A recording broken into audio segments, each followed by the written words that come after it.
ዘውዱ ሾው በመላው አውሮፓ የሚኖሩ ኢትዮጵያውያንና ትውልደ ኢትዮጵያውያን በማህበራዊ ኢኮኖሚያዊና ፖለቲካዊ ጉዳዮች ዙሪያ ያላቸውን ሁለንተናዊ ተሳትፎና እምቅ የህይወት ተመክሮ በጥልቀት የሚዳስስ በይዘቱ ለየት ያለ በአዝናኝ ገጠመኞች የተሞላና በማራኪ ጨዋታዎች የተኳለ ቴሌቪዥን ፕሮግራም ዘውዱ ሾው ቁም ላለው ቁም ነገር ሲሹም ለተዝናኖት በያሉበት ዘውዱ ሾው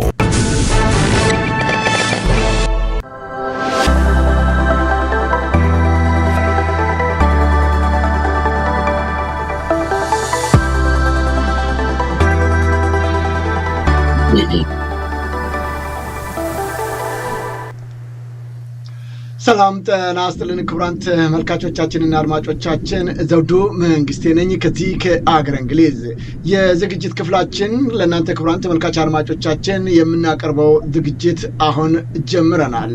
ዛሬም እንደተለመደው ሁሉ እንግዳ ይዤላችሁ መጥቻለሁ። ከእንግዶቻችን ጋር ሰፋ ያለ ውይይት እናደርጋለን በወቅታዊ ጉዳዮች ላይ። እንደሚታወቀው የዘውዱ ሾው ሚዲያ ከተለያዩ የዓለም ግዛቶች ከሀገር ቤትም ጨምሮ ማለት ነው እንግዶችን በመጋበዝ እናንተ ክቡራን ተመልካች አድማጮቻችን ማወቅ የሚገባችሁ መረጃዎች እንድታውቁ የበኩላችንን ጥረት እንደምናደርግ ይታወቃል። ዛሬም በወቅታዊ ጉዳይ ላይ በተለይም በኢትዮጵያ የተጀመረውን ምርጫ በተመለከተ የተደረጉ እንቅስቃሴዎችና እንደዚሁም ደግሞ ኢያፓ የጠራውን ሰልፍ በተመለከተ ጉዳይ የሚመለከታቸውን አካላቶች ከውጪ ወይም በተለምዶ ዲያስፖራ እየተባለ ከሚጠራው አካል እንደዚሁም ደግሞ አገር ቤት ካሉ ከሁለቱም አቅጣጫ ነው ሰው ይዘንላቸው የመጣ ነው። ዛሬ በውጭ የሚገኘው ዲያስፖራ ምን እያለ ነው፣ አገር ቤት ያለው በቦታው በስፍራው የሚገኙት ምን እያሉ ነው? የዛሬ እንግዶቻችን እንግዲህ ኢያፓ ሲመሰረት ጀምሮ ከነበሩት በትግሉ ዓለም ውስጥ ካሉት አንጋፋ የዚሁ የኢያፓ አባል እና ተለያየ ስራዎች ላይ ተሳተፉ እንደዚሁም ደግሞ በተጓዳኝ በወጣትነት ጀምሮ ወይም በልጅነት ጀምሮ ኢያፓ በሆንኩኝ ሲል ሲያስብ የነበረና አሁን ላይ ግን በሚገርም ሁኔታ በመጨረሻው ሰዓት ላይ ተለያዩ የፖለቲካ ፓርቲዎች ላይ ሲንቀሳቀስ ከቆየ በኋላ መጨረሻ ላይ ከልጅነቱ ወይም ገና በወጣትነቱ ጀምሮ ሲፈልገው የነበረውን ኢያፓ የተቀላቀለ የፖለቲከኛ ነው። እንግዲህ በተለያዩ የፖለቲካ ፓርቲዎች ውስጥ በጣም በርካታ ስለሆኑ አሁን ይሄ ነው አልላችሁ። ብዙዎቹ ፓርቲዎች ውስጥ ያው ብዙዎቻችሁ ታውቁታላችሁ ወደኋላ ላይ ሲያገለግል የነበረ ግን መጨረሻ ጣፋንታው ከልጅነቱ ጀምሮ ሲከታተለው የነበረውን ኢያፓን የተቀላቀለ ፖለቲከኛ ነው። እንግዲህ እነዚህም ፖለቲከኞች ይዤላቸው ነው የምቀርበው። በሁለቱ በኩል ያሉትን ሀሳቦች ለማጥራት እንሞክራለን። በተለይም በአሁኑ ሰዓት በተለይ ምርጫው ከተጀመረ በኋላ የተደረጉትን የፖለቲካ ክርክሮች፣ ሙግቶች ላይ በጣም ንቁ ተሳትፎ ሲያደርግ ከነበረው ፓርቲዎች አንዱ ኢያፓ ነው። አሁን ደግሞ ለሚያዝያ 30 ሰልፍ ጠርቷል። በኢትዮጵያ እንደ ታቡ ወይም ደግሞ በጣም ነውር ሆኖ እየተቆጠረ ያለበት ሁኔታ ነው። መጠየቅ፣ ሰልፍ መውጣት የማይፈቀድበት መናገር እንኳን የማይቻልበት ሁኔታ ላይ ባለበት በዚህ ሰዓት ሰልፍ ጠርቷል። በእርግጥ ከዚህ ቀደም በተደጋጋሚ ጊዜያቶች የሰራቸው በርካታ ስራዎች አሉ።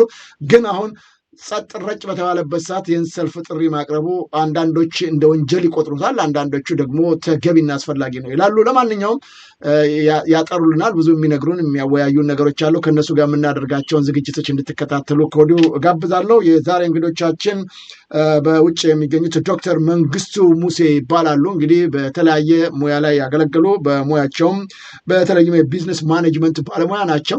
ፒኤችዲያቸውን ፈርስት ዲግሪያቸው በባችለርም በማስተርስም እንደዚሁም ደግሞ ፒኤችዲያቸውንም ጭምር በመስራት በዚሁ በውጭ ዓለም የተለያዩ የመንግስት ተቋማቶች ወይም ድርጅቶች በሪል ስቴት ማናጀርነት ሲሰሩ ከቆዩ በኋላ አሁን የግል ስራቸውን በመስራት ላይ ነው የሚገኙት። ራሳቸው ኢንተርፕረነር ሆነዋል። ስለዚህ በዚህ ኢያፓ ላይ እንግዲህ ከልጅነታቸው ጀምሮ የገቡበት ፓርቲ ስለሆነ አሁንም በውጭም ቢሆኑ የተለያየ ኃላፊነት ስራ ላይ ቢቀመጡም እንኳን አልተውም፣ በዚህ ፓርቲ ጋር ተሳትፎ ይቀጥላል በሚል እየተንቀሳቀሱ እንዳለ ገልጸዋል። ስለዚህ ከሳቸው ጋር የምናደርገው ሰፋ ያለ ውይይት ይኖረናል ማለት ነው። በ1968 ዓ.ም ነው እንግዲህ ኢያፓን የተቀላቀሉት። በውጭው ዓለም ወደ 40 ዓመታትን ያህል አስቆጥረዋል። ሁለተኛው እንግዳችን ናትናኤል ያው ብዙዎቻችሁ የምታውቁት ነው። ናትናኤል መኮንን በተለያዩ የፖለቲካ ፓርቲዎች ውስጥ አንዱ ፓርቲ ሲፈርስ ወደ አንዱ፣ አንዱ ሲፈርስ ወደ አንዱ፣ አንዱ ሲፈርስ ወደ አንዱ እየተባለ አሁን ኢያፓ ላይ እንግዲህ ለቋይቷል። ቀደም እንዳልኳችሁ በልጅነቱ ጀምሮ ሲፈልገው የነበረው ፓርቲ አግኝቶ እዛ ተካቷል። ከልጅነቱ ጀምሮ ነው እንግዲህ ከ1993 ዓመተ ምህረት ጀምሮ ወይም ኢህአዴግ ከገባበት ጊዜ ጀምሮ ማለት ይቻላል በዚህ ፖለቲካ ውስጥ ተሳትፎ አድርጓል። ቢያንስ ከ25 ዓመት በላይ የፖለቲካ ተሳትፎ ያለው ነው። እንግዲህ ከዚህ ጋር የምናደርጋቸውን ውይይቶች አሉ። በተለይም ናትናኤል እንደምታውቁት በኢህአዴግ ጊዜም 18 ዓመት ተፈርዶበት በሚገርም ሁኔታ በአጋጣሚ እንግዲህ 7 ዓመት የእስር ቆይታውን አጠናቆ ወጥቶ ነበር። አሁን ደግሞ የብልጽግና መንግስት አብይ አህመድም እንደገና ስልጣን ላይ ከወጣ በኋላ መልሶ አስሮታል። ለ6 ወራት እስር ቤት ቆይቶ ነው የወጣው። ይሁን እንጂ እንደዚህ መከራና ስቃይ እየበዛበትም ቢሆን አሁንም ከዚሁ ከፖለቲካ ውስጥ አልወጣም። አንዳንዶች ኤሌክትሪክና ፖለቲካን በርቀት ሲሉ እሱ ደግሞ መከራ ስቃይ እየወረደበት እስር ቤትም እየተንገላታ ዛሬም የሀገሬ ጉዳይ ነው በሚል ይሄው እዚሁ ፖለቲካ ውስጥ እየታገለ ነው የሚገኘው። እርግጠኛ ነኝ ለሱ ባይሳካለት ባይሆንለትም ለልጆቹ ወይም ለልጅ ልጆቹ ፍትሃዊ የሆነች ሀገር ለማግኘት መታገል ተገቢና አስፈላጊ ነው ብለን እናምናለን። ለማንኛውም እንግዲህ ዛሬ ከነዚህ ሁለት እንግዶች ጋር የምናደርገው ውይይት እንድትከታተሉ በማክበር ጋብዛለሁ። አብራችሁ ቆይታችሁ ከዘውዱ ሾው ሚዲያ ጋር ይሁን እላለሁ። እንግዶቼንም ከልብ አመሰግናለሁ። በጣም በርካታ ታሪክ እንዳላችሁ እረዳለሁ፣ ግን አጠር አድርጌ እንደው ለተመልካቾቼ ለማሳወቅ በሚል ነው። ምናልባት የተሳሳትኩት ነገር ካለ ታርሙኛላችሁ፣ ከሌለም የምታክሉትም ካለ እድሉን ለእናንተ እሰጣለሁኝ። ሰላም ጤና ይስጥልኝ ዶክተርና እንደዚሁም ናትናኤል። ሰላም ጤና ይስጥልኝ። እንደምን ነህ? ሰላም። እንግዲህ ከዶክተርን ጀምር በእድሜም እና በቆይታም ፓርቲ ውስጥ በመግባት ሰላም ብያለሁ ዶክተር። እንግዲህ ባነሳዋቸው ትንሽ አንተን ለማስታወቅ ያደረግኳት ትንሽ ነገር ነች። ምናልባት የምታክለው ካለ እድሉን ለአንተ ልስጥህና ምንም በቂ ነው። እንቀጥላለን። በቂ ነው፣ በጣም በቂ ነው። እሺ፣ አመሰግናለሁ። ናትናኤልስ? ትንሽ ለመጨመር ነው። ከፓርቲዎች ወደ ፓርቲ ብዙ ፓርቲዎች ውስጥ ነበረ የሚለው በአጋጣሚ ብዙዎች ሲያፈርሳቸው ትዝ ይላችሁ እንደሆነ ኢዴፓ ነበርኩ መጀመሪያ። ከዛ ቅንጅት 97 ምርጫን ተከትሎ ቅንጅት ፈረሰ። እስር ቤት ነን የዛ ጊዜም ወደ ዓመት ከ10 ወር ታስሬያለሁ ታላላቆቼ ጋር እና የዛ ጊዜ ሲፈርስ ነው እንደገና አንድነትን መሰረትን። ከዛ አንድነትን ወያኔ ደግሞ አፈረሰው ወይም ኢህአዴግ የሚባለው የድሮ ስርዓት። ከዛ እሱ ሲፈርስ ሰማያዊ ከአንድነት የተፈጠረ ፓርቲ ነው። ከዛ በኋላ እንግዲህ ኢዜማን ነው የመሰረትነው እና ብዙ ፓርቲዎችም ባይሆኑ ከአንዱ ፓርቲ ወደ ሌላ የተሸጋሸኩበት ወይም የተዘዋወርኩበት ምክንያት እነዚህ ናቸው እና በጣም ብዙ አይደሉም። በእርግጥ ትንሽ ለየት የሚለው የኢዜማው ነው። ከኢዜማ ወደ እንግዲህ ያው መጠቀስ አጋጣሚ መጠቀስኩት ባልጠቅሰው ደስ ይለኝ ነበር እውነት ለመናገር እና ወደ ኢህአፓ የመጣሁበት ትንሽ ለየት ይላል። ሌሎቹ ግን እየፈረሱ ወደ ሌሎቹ የተሸጋገርኩት ማለት ነው። አመሰግናለሁ። እንግዲህ በጣም አመሰግናለሁ። እኔ ያው በድፍኑ ነው ያለፍኩት። ማስቀመጥህ ለተመልካች አድማጮቻችን መብራራቱ ተገቢና አስፈላጊ ነገር ነው። ወደ አንተ በኋላ እመለሳለሁ። ወደ ዶክተር መንግስቱ እንግዲህ ዶክተር መንግስቱ አንተ በ1968 ዓመተ ምህረት ነው ወደዚህ ፓርቲ የገባው። እንደው ትግሉ ላይ ተቀላቅለህ ነበር? ወደ ውጊያው ላይ ወደ ጫካ መግባት ነገር ተስተውሎ ይሆን? እንደው አንዱ ሁለተኛ ዛሬ ላይ ቆመህ ያን የታገላችሁበት ዓላማው ተገቢ ነው ብላችሁ የተሰለፋችሁበት ነገር ዛሬ እዚህ ላይ ቆመህ ስታየው ምን ተሰማህ? ዓላማችን ትክክለኛ ነበር። ምክንያቱም ይዘነው የተነሳ ነው ዓላማ ያኔ የዲሞክራሲ ጥያቄ ነበር። ዲሞክራሲ ያለ ገደብ ይሰጥ ለኢትዮጵያ ሕዝብ የሚለው አንደኛው የሳበኝ። በወጣትነት ዘማች ተማሪ ሆኜ ወለጋ ነበርኩ እና የዚህ መፈክር መነሳት እና የዚህ ተቃዋሚ የሆነው ደግሞ በመኢሶን በኩል እና በደርግ በኩል የነበረው ክፍል ዲሞክራሲ አይገባም፣ ዲሞክራሲ በገደብ የሚል አይን ያፈጠጠ ዲሞክራሲን የሚቃወም ሀሳብ ይዘው መጡ። ደርግ ይደግፈዋል ያንን። ሁለተኛው ነጥብ ለመለያየት ደግሞ ሌላው እኛ ኢህአፓ ጊዜያዊ ህዝባዊ መንግስት የሚል አቋም ይዞ መጣ። በእነሱ በኩል ደግሞ ጊዜያዊ ወታደራዊ መንግስት ጊዜያዊ ስለሆነ ይበቃል፣ በሱ ስር እንተዳደር የሚል አቋም ገፉ። እነኚህ ሁለት መሰረታዊ ሀሳቦች የኢትዮጵያን ህዝብ ያው ወደኋላ ሁሉም ኢትዮጵያዊ ማለት ይቻላል በተለይ የተማረው ወደ ኢህአፓ ነው የሄደ። ለምን? ለረጅም ዘመን የተደረገው ጸረ ዘውዳዊ አገዛዝ የዲሞክራሲ ጥያቄ ነበር። ያን ጥያቄ ነው ኢህአፓ ይዞ የተነሳ። ተቃራኒዎቻችን ግን ያንን የተቃወሙ ስለነበረ ነው። ያ ነው የሳበኝ። እኔንም ወደ ድርጅት እንድገባ ያደረገኝ የዲሞክራሲ ጥያቄ ነው። የህዝባዊ መንግስት የመምጣት የመፈጠር ጥያቄ ነው። እነኚህ ሁለት ጥያቄዎች አንኳር ጥያቄዎች ስለነበሩ እኔን ብቻ ሳይሆን ሚሊዮኖች ስበዋል። በዚህ መልክ ነው ወደ ኢህአፓ የገባው። ሌላው ኢህአፓ ከገባው በኋላ በከተማም ያው ትግል ነበር እስከ ቀዩ ሽብር ድረስ።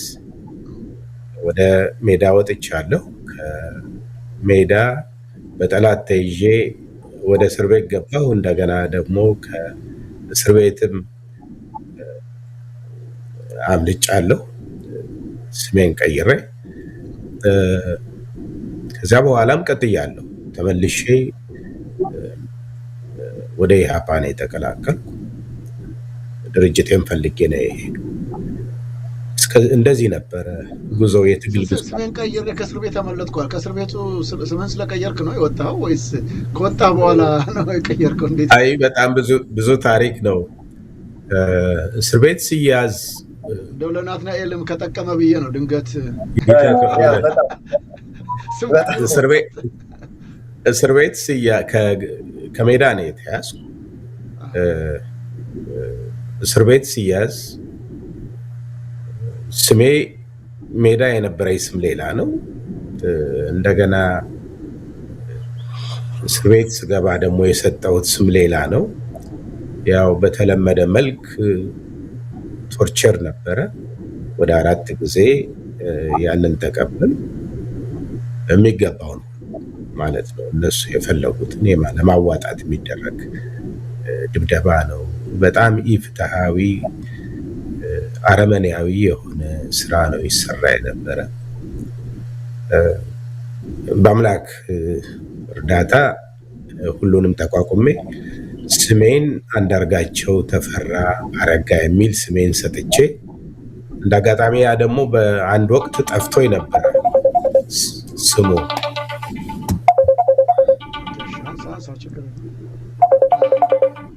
ተመልካቾቻችን እንግዲህ ያው አንዳንድ ጊዜ ቴክኒካል ችግር ነው። ስልክ ብትዘጉት ጥሩ ነው። ምናልባት ዶክተርም ናትናኤልም እንዳይረብሻችሁ በኋላ ብታቋረጡት፣ እንደዚህ አንዳንዴ ስለማያውቁ ሊረብሿችሁ ይችላሉ። መዝጋት ይሻላል። እንግዲህ ተመልካች አድማጮቻችን የዶክተር ወደኋላ ብንመለስ በጣም ብዙ ደስ የሚሉ ታሪኮችም ያላቸው መከራና ስቃይ ታለፈባቸው ነገሮች እንዳሉ እረዳለሁኝ። ግን ወደ ዋና ጉዳያችን እንመለሳለን። ዶክተር በጣም አመሰግናለሁ። ዶክተር እንግዲህ እንዳልከው ስም በመቀየር ከእስር ቤት ወጥተሃል። ከዛ ተመልሰህ ኢህአፓን ተቀላቅለሃል። ዛሬም እያገዝክ እየረዳህ ነው እና ያለው ትግሉ ላይ ነው ያለው። በእርግጥ የተቋረጠ ነገር የለምና እንዳልኩ ዛሬ ላይ ቆመ ስታየው ያ እንዲህ ቶርች የተመታበት መከራ ስቃያየበት በጣም ብዙ ነገሮች ያሳለፍክበት ነገር ዛሬ ላይ ቆመ ስታየው ምንድን ነው የሚሰማህ? በጣም አዝናለሁ። ለመቀጠል የአንደኛው ምክንያት እና በኢትዮጵያ ትግል መቀጠል አስፈላጊ ነው ብዬ ያመንኩበት የወደቁ ጓዶችን እድሜ አድገው ያልጨረሱ ወጣቶች ምሁራን ካየው በኋላ ነው እና ማንም ተራ ሰው አንጠልጥሎ እየደበደበ የገደላቸው በጣም ብዙዎችን አይቻሉ። የነዛ እምነት ሌላ ነገር አልነበረም። የኢትዮጵያ ሕዝብ እንዲሻሻል ይፈልጋሉ፣ እድገት ይፈልጋሉ፣ ሀገራቸው ዲሞክራሲያዊ እንድትሆን ይፈልጋሉ። የሚያዩዋቸው ሀገሮች ሁሉ እንዴት አድቫንስ እንዳደረጉ ያዩትን በሀገራቸው ማድረግ ይፈልጉ ነበር እና የነዛ ወጣቶች ህልፈት አንድ ሲግኔቸር ነው ለኔ ለትግሉ መቀጠል። በተለይም እስር ቤት ያየሁት ነገር ሜዳ ምንም ነገር አይታይም። እስር ቤት ግን ውሃ ጠምቷቸው ውሃ መጠጣት ደግሞ ሳይችሉ ያለፉ ሰዎች ነው አይቻልም። እና ያ ነው የተከፈለበት ዋጋ፣ ከባድ ዋጋ ነው። አሁን እንደሚናገሩት ሳይሆን በኢህአፓ ውስጥ ያለፉ ሁሉ ተገዝተው ለሌላ የተሰወረ ዓላማ ለመስራት ፈልገው ወይንም ሌላ ነገር ሳይሆን ይሄንን እውን የማድረግ የዲሞክራሲን ጥያቄ ግቡን እንዲመታ ለማድረግ ሀገራችን አድጋና እንደ ሌሎች ሆና ለማየት ስለፈለጉ ነው ያንን መስዋዕትነት የከፈሉ እና የእነሱን ህልም የማስቀጠል ጉዳይ ነው ያስቀጠለኝ። በጣም አመሰግናለሁ። ወደ ወንድሜ ናትናኤል እንመለስ። እንግዲህ አንተም ዶክተር ያው ከመጀመሪያው ጀምሮ ገና ከትምህርት ቤት ጀምሮ የገባበት ሁኔታ ነው ገና በወጣትነቱ እሱ። ይሁን እንጂ አንተ ደግሞ ብዙ ቅድም ያው ጠቅሳቸዋል የነበርክባቸውን ፓርቲዎች አሁንም ብዙ ፓርቲዎች አሉ፣ ከመቶ ያላነሱ ፓርቲዎች አሉ ኢትዮጵያ ውስጥና አንዳሸን ነው የፈላው። ኢህአፓን እንዴት ልትመርጠው ቻልክ? ለምንድን ነው በዚህ ሰዓትና በዚህ ወቅት ወደ ኢህአፓ ለመምጣት የተነሳሳው ወይም የፈለግከው? አመሰግናለሁ ወንድም ዘውዱ። እንዳልከው ነው እንግዲህ ብዙ ፓርቲዎች አሉ ኢትዮጵያ ውስጥ። በዚህ በብልጽግናም 8 ዓመት ከዛም በፊት ያው ብልጽግና የኢህአደግ ወራሽ ነው።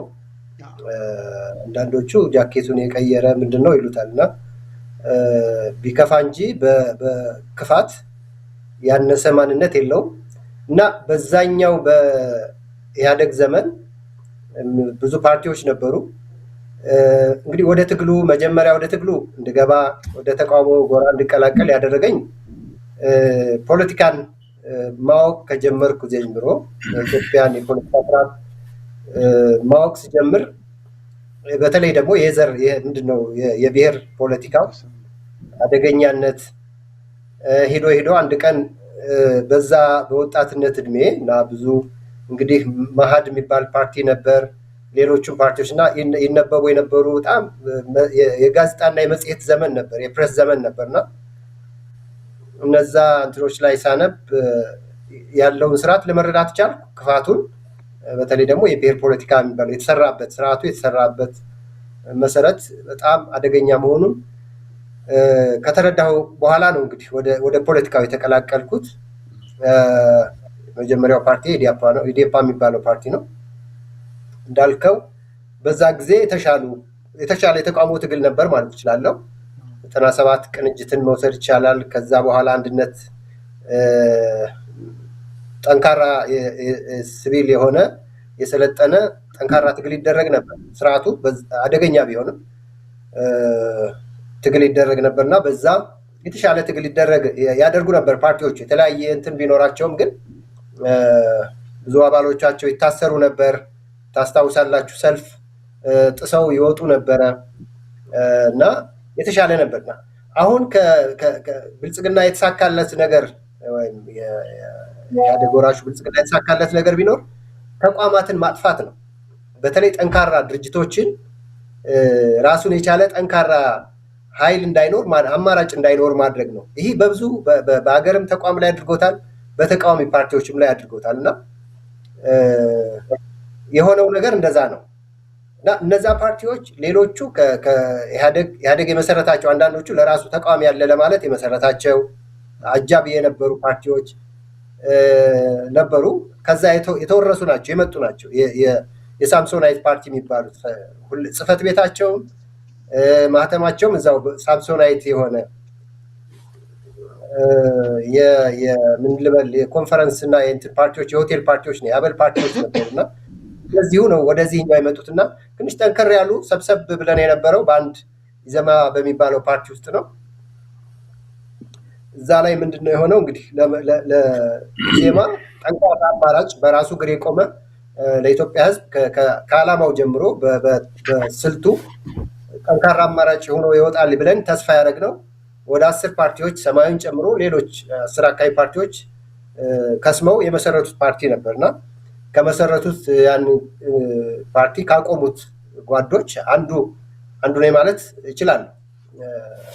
ከሰማያዊ በተለይ ሰማያዊን በመወከል ማለት ነው እና መጨረሻ የሆነው እንግዲህ ፓርቲውን በተለይ መሩ የነበሩት አሁንም እስከ ቅርብ ጊዜ ድረስ የነበሩት ፕሮፌሰር ብርሃኑ ነጋ ምንም አይነት የተቃውሞ ፖለቲካ እንደማያስፈልግ ዘመኑ እንዳለፈበት ጩኸት ፖለቲካ እንደማያስፈልግ ለውጥ እንዳለ የተለያየ በደል ሲፈጸም ዝም በሉ ምን ማስረጃ አላችሁ ልክ እንዳገዛዙ ማለት ነው ስልጣን ላይ እንዳለው አካል እንደዛ አይነት ያፈና መከተል ከጀመሩ በኋላ እንግዲህ ሌላ አማራጭ እዛው ኦልሞስት ለ3 ዓመት እኔ 6 ወር ነው ኢዜማ ጋር የቆየሁት ማለት ይችላል ከ6 ወር ጀምሮ ይሄን አካሄድ ለመታገል የውስጥ ትግል አድርገናል ለመቀየር ማለት ነው ተደራይተን ሐሳብ እያቀረብን ጽሁፍ እያዘጋጀን ከሌሎችም ጓዶች አሉ እንግዲህ አሁን ይወጡ አብዛኛው እንግዲህ ወጥተዋል መስራቾቹ የሉም ማለት ይቻላል አንዱ አለማራጌ ነሽዋስ ሌሎቹ ስለዚህ ያ ትግል መጨረሻ አንድ ጉባኤ አድርገን ነበር ፕሮፌሰር ብርሃኑና አጠቃላይ አካሄዳችን እንዲቀየር የሚያደርግ ጠንካራ ትግል አድርገን ጉባኤው ላይ ሞከርን አልተሳካም ከዛ በኋላ ለአንድ ዓመት አካባቢ በተናጠል እንደዚህ ሰብሰብ እያልን ሞከርን በዛ አጋጣሚ ግን ኢህአፓን ለማየት ሞከርኩ ኢህአፓ ጠንካራ ምልክ ካሉት ውስጥ ወደዛ ሳንሄድ እንደው ትንሽ እዚህ ጋር ቢጠራ በርግጥ ዛሬ ዋና ጉዳያችን ኢህአፓ ቢሆንም ስላነሳው ነው እንግዲህ ይሄንን ፕሮፌሰር ብርሃኑ ነጋ የሚመራው ኢዜማ በጣም የሚያሳይ ነው ብዙዎቹ እናንተ ብቻ እዛ ውስጥ የመሰረታችሁትና እየሰራችሁት ሳይሆን ብዙ ኢትዮጵያኖች የተማመኑበት ፓርቲ ነበር ግን በውስጥ የተሰራው ተንኮልና ደባ እጅግ አሳዛኝ ነው አንተንም ጨምሮ ሌሎቻችሁ መስራቾች ወጣችኋል እንግዲህ እንደ ፓርቲ አሰራር ውስጥ ገብቼ ባላየው አብዛኛው ቁጥር ያለው ወይም ስራ አስፈጻሚው ወይም በኃላፊነት ላይ የተቀመጠውት አካላቶች የፖሊት ቢሮ አባልም ወይም ሊሆኑ ይችላሉ ተሰብስበው ይሄንን አስቸጋሪ የተባለውን አካል ማንሳት ሲቻል እናንተ መስራቾቹና ቁጥሩ እጅግ ከፍተኛ የሆነው የፖሊት ቢሮ አባልና ወይም ስራ አስፈጻሚው ለቆ ለምንድነው ለመውጣት የተገደደው ምንድነው ራሱ ፕሮፌሰር ብርሃኑ ከሆነ አስቸጋሪ ፕሮፌሰር ብርሃኑን ማንሳት ማስወገድ ማገድ ሲቻል ለምንድነው እናንተ ለመልቀቅ የተገደዳችሁት ህጉ አይፈቅድም እንግዲህ የተወሰነው የኛም አሰራር የኛም ብለህ ዲሞክራቲክ በሆነ መንገድ ሂደቱን እንቀይራለን ይህን ትክክለኛ ለሆነ የብርሃኑ አቋምም የፓርቲውን የመሸጥ እንቅስቃሴም በዲሞክራሲያዊ በሆነ መንገድ ግልጽ በሆነ ጉባኤ ምርጫ እንቀይራለን የሚል ተስፋ ነበር ጉባኤ ነበር የምንጠብቀው እውነት ለመናገር አብዛኛው ኦልሞስት ወደ 3-4 ዓመት አካባቢ የነበረው ከጉባኤ ከመስራች ጉባኤ እስከ አንደኛው ጉባኤ የነበረው እንትን የውስጥ ትግል የነበረበትና ብርሃኑ አንገቱን የሚደፋበት ፕሮፌሰር ብርሃኑ እንግዲህ በውስጥ በነበረኝ መረጃ የኢዜማ ድክመት የሱ እንደሆነ ምክንያቱ እሱ እንደሆነ በትክክል ይገመገም ነበረ ግን ጉባኤ ይጠበቅ ነበረ ህጋዊ የሆነ ጉባኤ ይጠበቅ ነበረ በዛ ጉባኤ ደግሞ ተስፋ አድርገን ነበር በዲሞክራቲክ በሆነ ምርጫ ግልጽ በሆነ ምርጫ እናሸንፈዋለን የሚል ነገር ግን ምንድነው የተደረገው መሰላችሁ አሁን ብዙ ሰው ሲናገረው አልሰማም ህገወጥ የሆኑ መደበኛ ውክልና ያልነበራቸው ጉባኤተኞች እንዲቀላቀሉ ተደረገ ከተወሰነ አካባቢ ማለት ነው እና ደግሞ በጣም የውስጥ ሳቦታጅ ነበረ የውስጥ የተለያዩ ሎቢስቶች የተለያዩ ገንዘብ ጭምር ማለት ነው ከሚመጡበት ከያካባቢ ሲመጡ በሆቴል ተቀብሎ እነዛን ሰዎች በገንዘብ በተለያየ የመደለያና የማታለያ መንገዶች የማግባባት ስራ ነበር እና ትዝ ይላችሁ እንደሆነ አንድ የጉባኤውን የመጥለፍ የውስጥ ሰነድ ወጥቶ ነበር አውጥተው በመሃል ተጋልጦ እንዲያውም የተወሰኑት አመራሮች ከኃላፊነታቸው የተነሱበት አጋጣሚም ተፈጥሮ ነበር እና እነሱ ከመጀመሪያውን የጉባኤውን አካሄድ ዲሞክራቲክ የሆነውን አካሄድ ለመጥለፍ ሰነድ ጭምር አዘጋጅተው የተንቀሳቀሱበት አጋጣሚ ነበረ በመሃል ሲነቃ እንትናቸውን ቀይረው አካሄዳቸውን ቀይረው ሌሎች ዘዴዎችን ተጠቅመው ትክክለኛው የሆነ አካሄድ እንዲዛባ እንዲጠመዘዝ ለማድረግ በመሞከራቸው እኛ ደግሞ ግልጽ የሆነውን ፓርቲውን አሰራር ጠብቀን እስከ መጨረሻ በመሄዳችን ነው እንግዲህ ያን ውጤት የተዛባ ውጤት ነው ለማለት ነው ያን ሙከራ አድርገናል ውስጥ ሆነን ታግለናል ነገር ግን እነሱ የሄዱበት መንገድ ዲሞክራቲክ ስለነበረ ዲሞክራሲያዊ ስላልነበረ እንግዲህ ብዙ ስውር እጆች ሊኖሩ ይችላሉ። ያገዛዙም ድጋፍ ይኖራል፣ በገንዘብም በሰው ኃይልም ማለት ነው። ስለዚህ በዛ ምክንያት ሳይሳካ ቀርቷል እንጂ ሙከራዎችን አድርገናል እና ወደ ኢህአፓ የመጣሁበት ዋናው ምክንያት አንዱ በወቅቱ ያደርገው የነበረው ትግል ቢያንስም ማለት የሚፈለገውን ያህል ላይሆን ይችላል። ነገር ግን ካሉት ውስጥ ድምፁን ጎላ አድርጎ ከህዝብ ጎን የቆሙ በመግለጫዎች በተለያየ መንገድ እንሰማን ከታተል ነበርና ኢህአፓ ጠንካራ ድምፅ ነበረ። የህዝብ የግፉዓን ድምፅ ነበረ። ላይ አንዳንድ እንትኖችን በማጋለጥ አዳምጥ ነበረ፣ ሚዲያ ላይ ከታተል ነበር። ሁለተኛው ግን ያው የልጅነት ህልሜ ነው እያለው በልጅነት ጀምሮ በጣም ህፃን ሆኜ ስለ ኢህአፓ መልካም ነገር ነው እየሰማ ያደግኩት። እንደሚባለው ይሄ አሁን አገዛዙ ታሪክ እንትን እየቆፈረ እንደሚለው ሳይሆን ለኔ ኢህአፓ ማለት እንግዲህ በልጅነት የተቀረጹት ኢህአፓዎች ለኔ ምን ልበል ብዙ መልካም ነገራቸውን ብቻ ነው የማውቀው። እዛ ክፍለ ሀገር በነበርኩ በልጅነት የአዲስ አበባ ልጆች ተማሩ፣ ሴቶችም ወንዶችም አውቃለሁ። እነሱ ከመብላታቸው በፊት ሌላውን ነው የሚያበሉት። ገበሬው ጋር የነበራቸው ገበሬ ቤተሰቦቻችን ጋር የነበራቸው ተግባቦት የነበራቸው ትህትና ሁለመናቸው ካለባበሳቸው ጀምሮ ሁሉ ነገራቸው ምሳሌ የሚሆን ነበር እና መዝሙራቸውን በልጅነት አንደበት የተኮላተፍን የተለማመድን ነበር ያለማመዱን ነበርና ለህዝብ ያላቸው ከበሬታ ነው ያ ነው ለኔ አእምሮዬ ውስጥ ተተክሎ የቀረውና የተሰርጾ የቀረው። ስለዚህ አጋጣሚው ተመቸኝ ማለት ነው። ከኢዜማ ወጣው፣ አታጋይ ፓርቲ አጣው። በልጅነት ማቀው ፓርቲ ደግሞ የተሻለ ድምፅ ሆኖ አገኘሁት። የህዝብ ወገን ሆኖ አገኘሁት። ህዝብ ግፍ በበዛበት ዘመን የመከራ በበዛበት ዘመን ድሮ ለዲሞክራሲ ታገልን ያሉ ኃይሎች አንገታቸውን ደፍተው አገዛዝ ስር ለተለያየ እንትን ሲገቡ ጥቅም ሲገቡ ኢህአፓ ግን በዛ አቋሙ ጸንቶ አገኘሁት። ስለዚህ ለህዝብ ድምፅ ለመሆን ነው። በተጨማሪ ካሉት ታጋዮች ካሉት አመራሮች ጋር ቀርቤ ታግዬ እነሱን ተቀላቅዬ ጠንካራ የህዝብ ድምፅ ለመሆን ነው የገባሁት እና በዚህ ምክንያት ነው። አመሰግናለሁ ወንድም ናትናኤል። ወደ ዶክተር መንግስቱ እንመለስ። ዶክተር እንግዲህ ናትናኤል የልጅነት ህልሙ የነበረውን ፓርቲ ተቀላቅሎ ጠንካራ እንቅስቃሴ እያደረገ ነው የሚገኘው። አንተስ ዶክተር እንደው በውጭ የሚገኙ ልክ እንደ ናትናኤል የኢህአፓን የመደገፍ የማገዝ የማበረታታት ነገር በእናንተስ በኩል ምናልባት ምዝገባ ታደርጉ እንደሆነ በውጭ የሚገኘውን ዲያስፖራ በኢህአፓ የመቀላቀል ወይም የመመዝገብ ነገር ካለ እንደዚህ የገጠሙ ይኖር ይሆን? ከሌለ በውጭ ምን እየተሰራ ነው የሚገኘው? ልክ አገር ቤት ያሉት ወደ ኢህአፓ እንደሚገቡት ሁሉ በውጭ የሚገኘው ድጋፍ ሰጪ ኃይልስ በዚህ ጉዳይ ላይ ምን እየሰራ ያለው ነገር አለ? ተመሳሳይ ስራ እየተሰራ ነው። ያው በውጭ በአብዛኛው የድሮ ጓዶቻችን አሉ።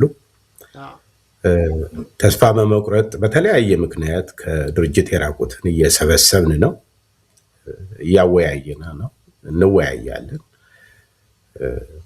ተመሳሳይ ስራ እንሰራለን። የመመልመል ጉዳይ የታወቀ ነው። በአሁኑ ጊዜ እንደ ድሮ ወደዚህ ድርጅት ግባ ሳይሆን ዓላማውን እያንዳንዱ ሰው እዚህ በተለይ ውጭ የሚኖረው ዓላማ ይዞ ነው የሚሄድ። አንዳንዱ ያው የሶሻል ዴሞክራሲን ላይደግፍ ይችላል፣ ሌላው ደግሞ የሶሻል ዴሞክራሲ ደጋፊ ሊሆን ይችላል እና በዛ መልክ ነው የምንቀርባቸው።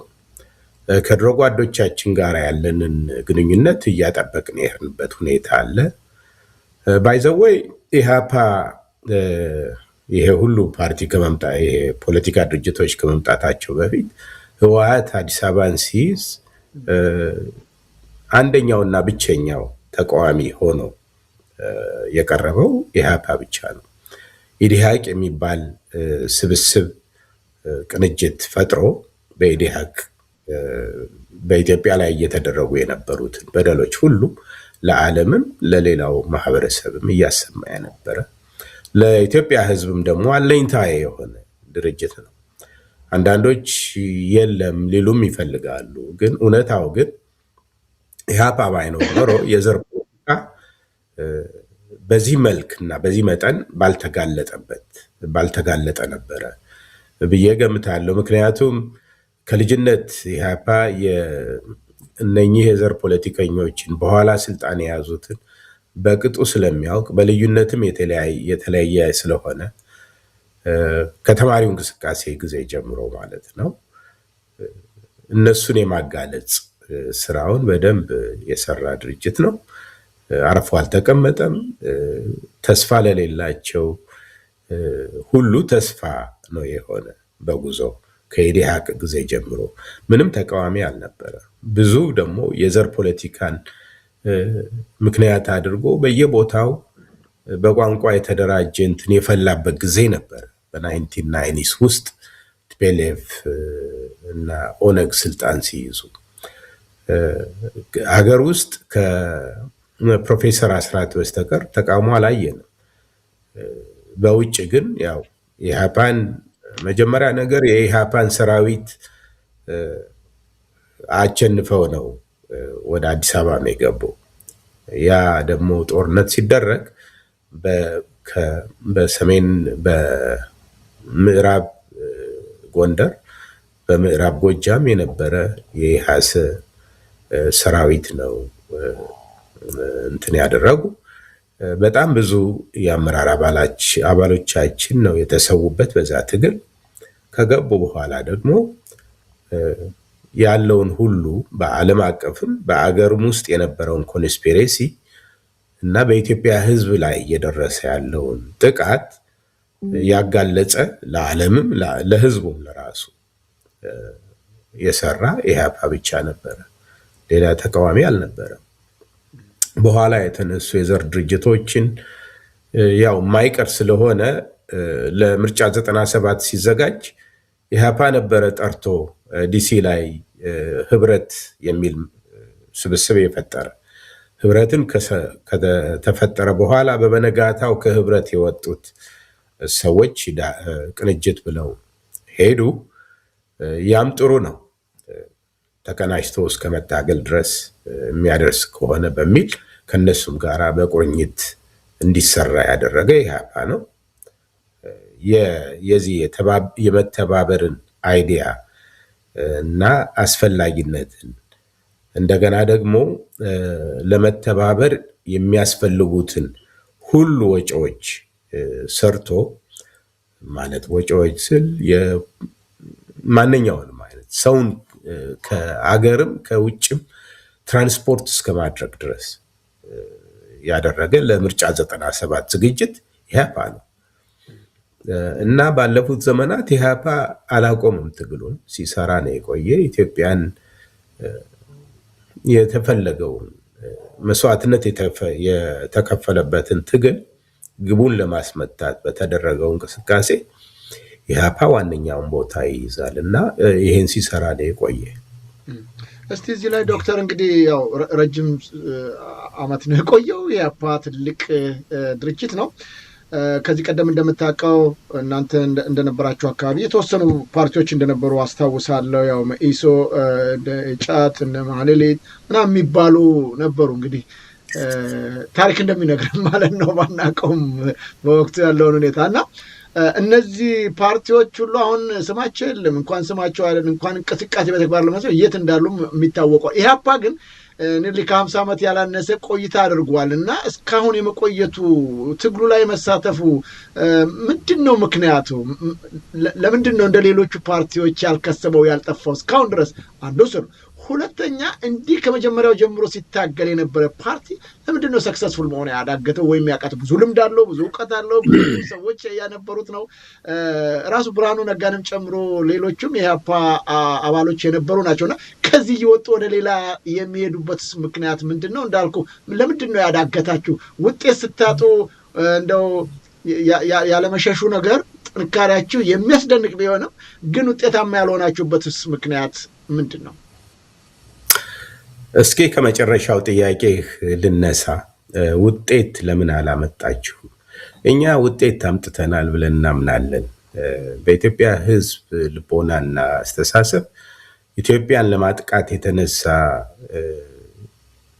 ስልጣን ላይ ያለ ብቻ መንግስት እንዳይደለ ለማሳየት ሞክረናል። ውጤታችን ነው።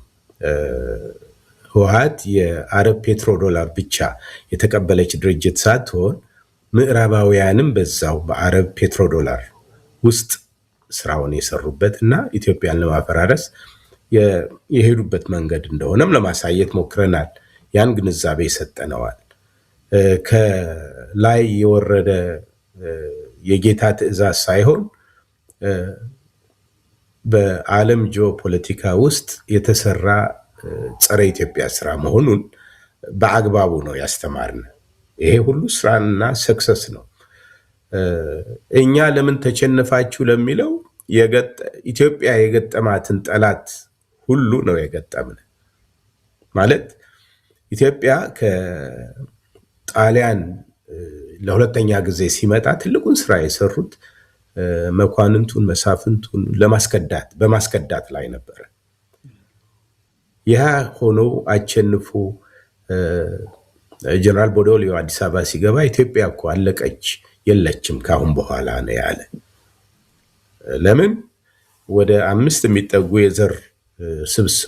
የዘር ክልሎች ሰጥቶ ኢትዮጵያ ማለት ያች ናት ብሎ ኢትዮጵያ የምትባል ሀገር ስም አጥፍቶ የምስራቅ አፍሪካ ኦሪየንታል የምስራቅ አፍሪካ የጣሊያን ግዛት የምትባል ሀገር ነው ሶማሊያን እና ጅቡቲን ሶማሊያን እና ኤርትራን ቀላቅሎ እንትን ያለ ሀገር ውስጥ ደግሞ ከቆየ በኋላ የሰራቸው ስራዎች ያው የታየ ነው። አሁን ያለው የዘር ፖለቲካ የተወለደው ከጣሊያን ጊዜ የነበረ ነው እና ይሄ እንዳለ ሆኖ ምዕራባውያን የነከሷት ኢትዮጵያ የሚደግፍ ማንኛውም የፖለቲካ ድርጅት አልነበረም። ብዙ ኢህአፓ ብቻ ነበር። ተደቋሽ ነው የሆነ በዛ። ግን ኢህአፓም ዝም ብሎ አልተቀመጠም። ሰክሰስ አድርገናል። ሰክሰስ በጠበንጃ አቸንፈን አዲስ አበባን መያዝ ያልቻልንባቸው ብዙ ምክንያቶች አሉ። ከምክንያቶቹ አንድ የገጠመን ጠላት ዓለም አቀፍ ኃያሉና በሱ ስር ፋይናንስ የሚደረጉ የዘር ድርጅቶች ናቸው። የዓለም አቀፉ ኃያል ቲፒኤልኤፍ እና ኦነግ አዲስ አበባ ሲገቡ የቀዝቃዛ የዓለም ጦርነት ያለቀበት ጊዜ ነው እና ኢትዮጵያ ሌብል የተደረገች ያው እንደ ሁልጊዜው በጠላትነት ስለነበረ ፕሮ ኢትዮጵያ የሆነ ስትሮንግ ኢትዮጵያ የሆነ አዲስ አበባ እንዲታይ አይፈለግም ነበር። አደረጉት። ለንደን ላይ ነው ያደራደሩ። ወስደው ያስቀመጧቸው ደግሞ ኦነግንና ቲፒኤልኤፍ ነው። ለውድ ነው በጣም።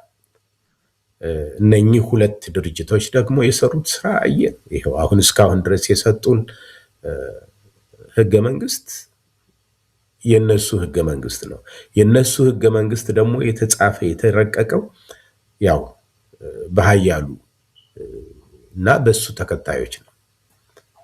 ስለዚህ ነው እንግዲህ ኢህአፓን ማስወገድ ያስፈልግ ነበር። ኢትዮጵያን ማዳከም ማንበርከክ ያው ከጦርነቱ በኋላ ማግስት ከቀዝቃዛ የዓለም ጦርነት በኋላ ኢትዮጵያ መንበርከክ አለባት።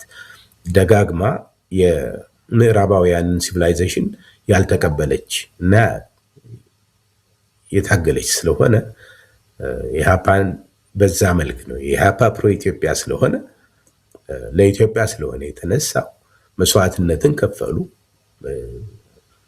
ወደ 40 የሚጠጉ የመሪ አባላት በሜዳ ነው የወደቁት እና የሆነው ይሄ ነው።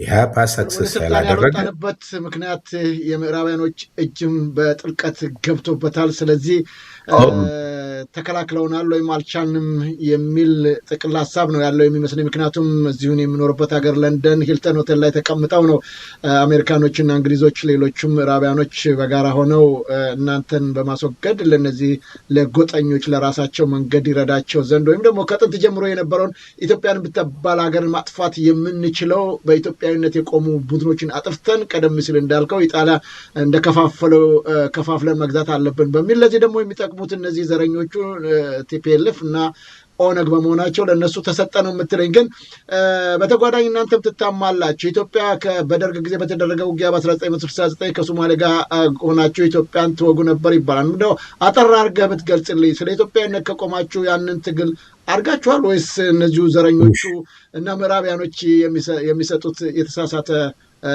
ዘገባ ወይም መረጃ ይሆን? ውሸት ነው። አብሶሉትሊ ውሸት። ምክንያቱም እኔ አንድ ሰው እዚህ ኢንተርቪው አድርጌያለሁ በተለይ በዚህ ዙሪያ። ሰውየው ደግሞ የኢህአፓ አባል የነበረ በሶማሊያ ጦርነት አዋጊ ሆኖ በትግሉ ውስጥ በሰራዊት ውስጥ የነበረ ነው። ኢህአፓ አባላቱን መስዋዕትነት እንዲከፍሉ ነው የገፋ፣ ሀገራቸውን እንዲጠብቁ ነው ያደረገ። ዋቢ ምስክሮች ያልሞቱ ስላሉ አንድ ይሄ ነው። ሎጂካሊ ግን ኢህአፓ ይሄንን የሶማሊያ ጦርነት ደገፈ እንዲባል አንዲት ወረቀት ራሱ ደርግ ያወጣት ወረቀት ነበረች።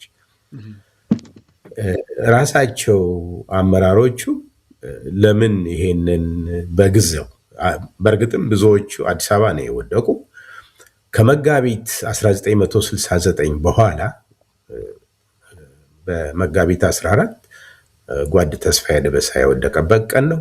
ከዛ በኋላ ራሱ የዴሞክራሲያ ቦርድ ዴሞክራሲያ የምትባል ጋዜጣችን የሚጻፍበት የሚጽፈው ቦርድ እንዳለ ሁሉም ያለቁበት ሁኔታ ነው እና በመሪ ደረጃ እንኳን ነፍሱን ለማትረፍ የነበረው ጓድ ክፍሉ ታደሰ ብቻ ነው አዲስ አበባ። በደቡብ ኢትዮጵያ ደግሞ ጓድ ሳሙኤል አለማየሁ ነው። ሁለቱ ናቸው። በዛ ሁኔታ በዛ ሽብር በነበረው ሁኔታ እነኚህ ራሳቸውን ለማትረፍ በስተቀር ሌላ ነገር እየሰሩ አልነበረ። ኮምፕሊትሊ የጽሁፍ ኮሚኒኬሽን አቁመዋል። ሽብሩ በኢህአፓ ላይ ነው የተካሄደ። ቀይ ሽብር የሚባለው አንድ ትውልድ አንድ ወጣት ትውልድ ያጠፋ ሽብር ነው። በዚህ ሁኔታ ላይ ሀረር ላይ ራሱ መንግስቱ ጽፎ እነ መንግስቱ የራሳቸው ፓርቲ ጽፈው የበተኗት ወረቀት ናት። እንግዲህ እንጂ እኛውን እንቅስቃሴ ውስጥ የለንም ነው የምትለው። አንድ እሱ ነው። ሁለተኛ ደግሞ ጠባብ ኃይሎች ተባባሪዎች ነበሩ ለዚህ ለቀይ ሽብርም ሆነ በሶማሊያ በኩል ለሚደረገው። እነሱም ሌሎቹ ስም አጥፊዎች ነበሩ ለማለት ነው። ከልብ አመሰግናለሁ ዶክተር። እንግዲህ ወደ ዋና ጉዳያችን ሳንገባ ወደኋላ መለስ ብለን አንዳንድ ነገሮችን ስናነሳ ሰዓታችን በጣም በጣም አመሰግናለሁ። ከአሁን ውስጥ ወደ ወቅታዊ ጉዳይ እንመለስ። እንግዲህ ናትናኤል አንተ እዛው አዲስ አበባ ኢትዮጵያ ነው ያለው። በዶክተር መንግስቱ በኩል ሰፊ ጥንካሬውን ተገልጿል። እንግዲህ ይህም አንተን ገፋፍቶ አንተን በልጅነት ያየው ጠንካራን ኢትዮጵያዊነታቸውን ነው ብላለና አሁን ኢትዮጵያ ላይ እንቅስቃሴ እያደረጋችሁ ነው ያላችሁት። ይሁን እንጂ ጫናዎቹ ጠንከር እያሉ የሄደበት ሁኔታ ተስተውሏል። ምርጫም ላይ ተሳትፋችኋል፣ ክርክሩም ላይ ነበራችሁ። አሁን ግን ይሄ ማዋጣና ርቀት ሊያስከደን አይችልም የሚል ስጋት በመኖሩ ምክንያት ሰልፍ ጠርታችኋል። ሰልፉ ለምንድን ነው የተጠራው? ምናልባት እንደው እስቲ ካንተው እንስማው በዝርዝር። ምንድን ነው የሰልፉ ዋና ዓላማ? ገና ክርክሩን አልጨረሳችሁም። ወደ ፍርጫም ገና ያልተገባበት ገና ጊዜ አለ። እስከ ግንቦት ነው ገና። ካሁኑ ሰልፍ ለመጥራት ያነሳሳችሁ ዋና ምክንያት ምንድን ነው?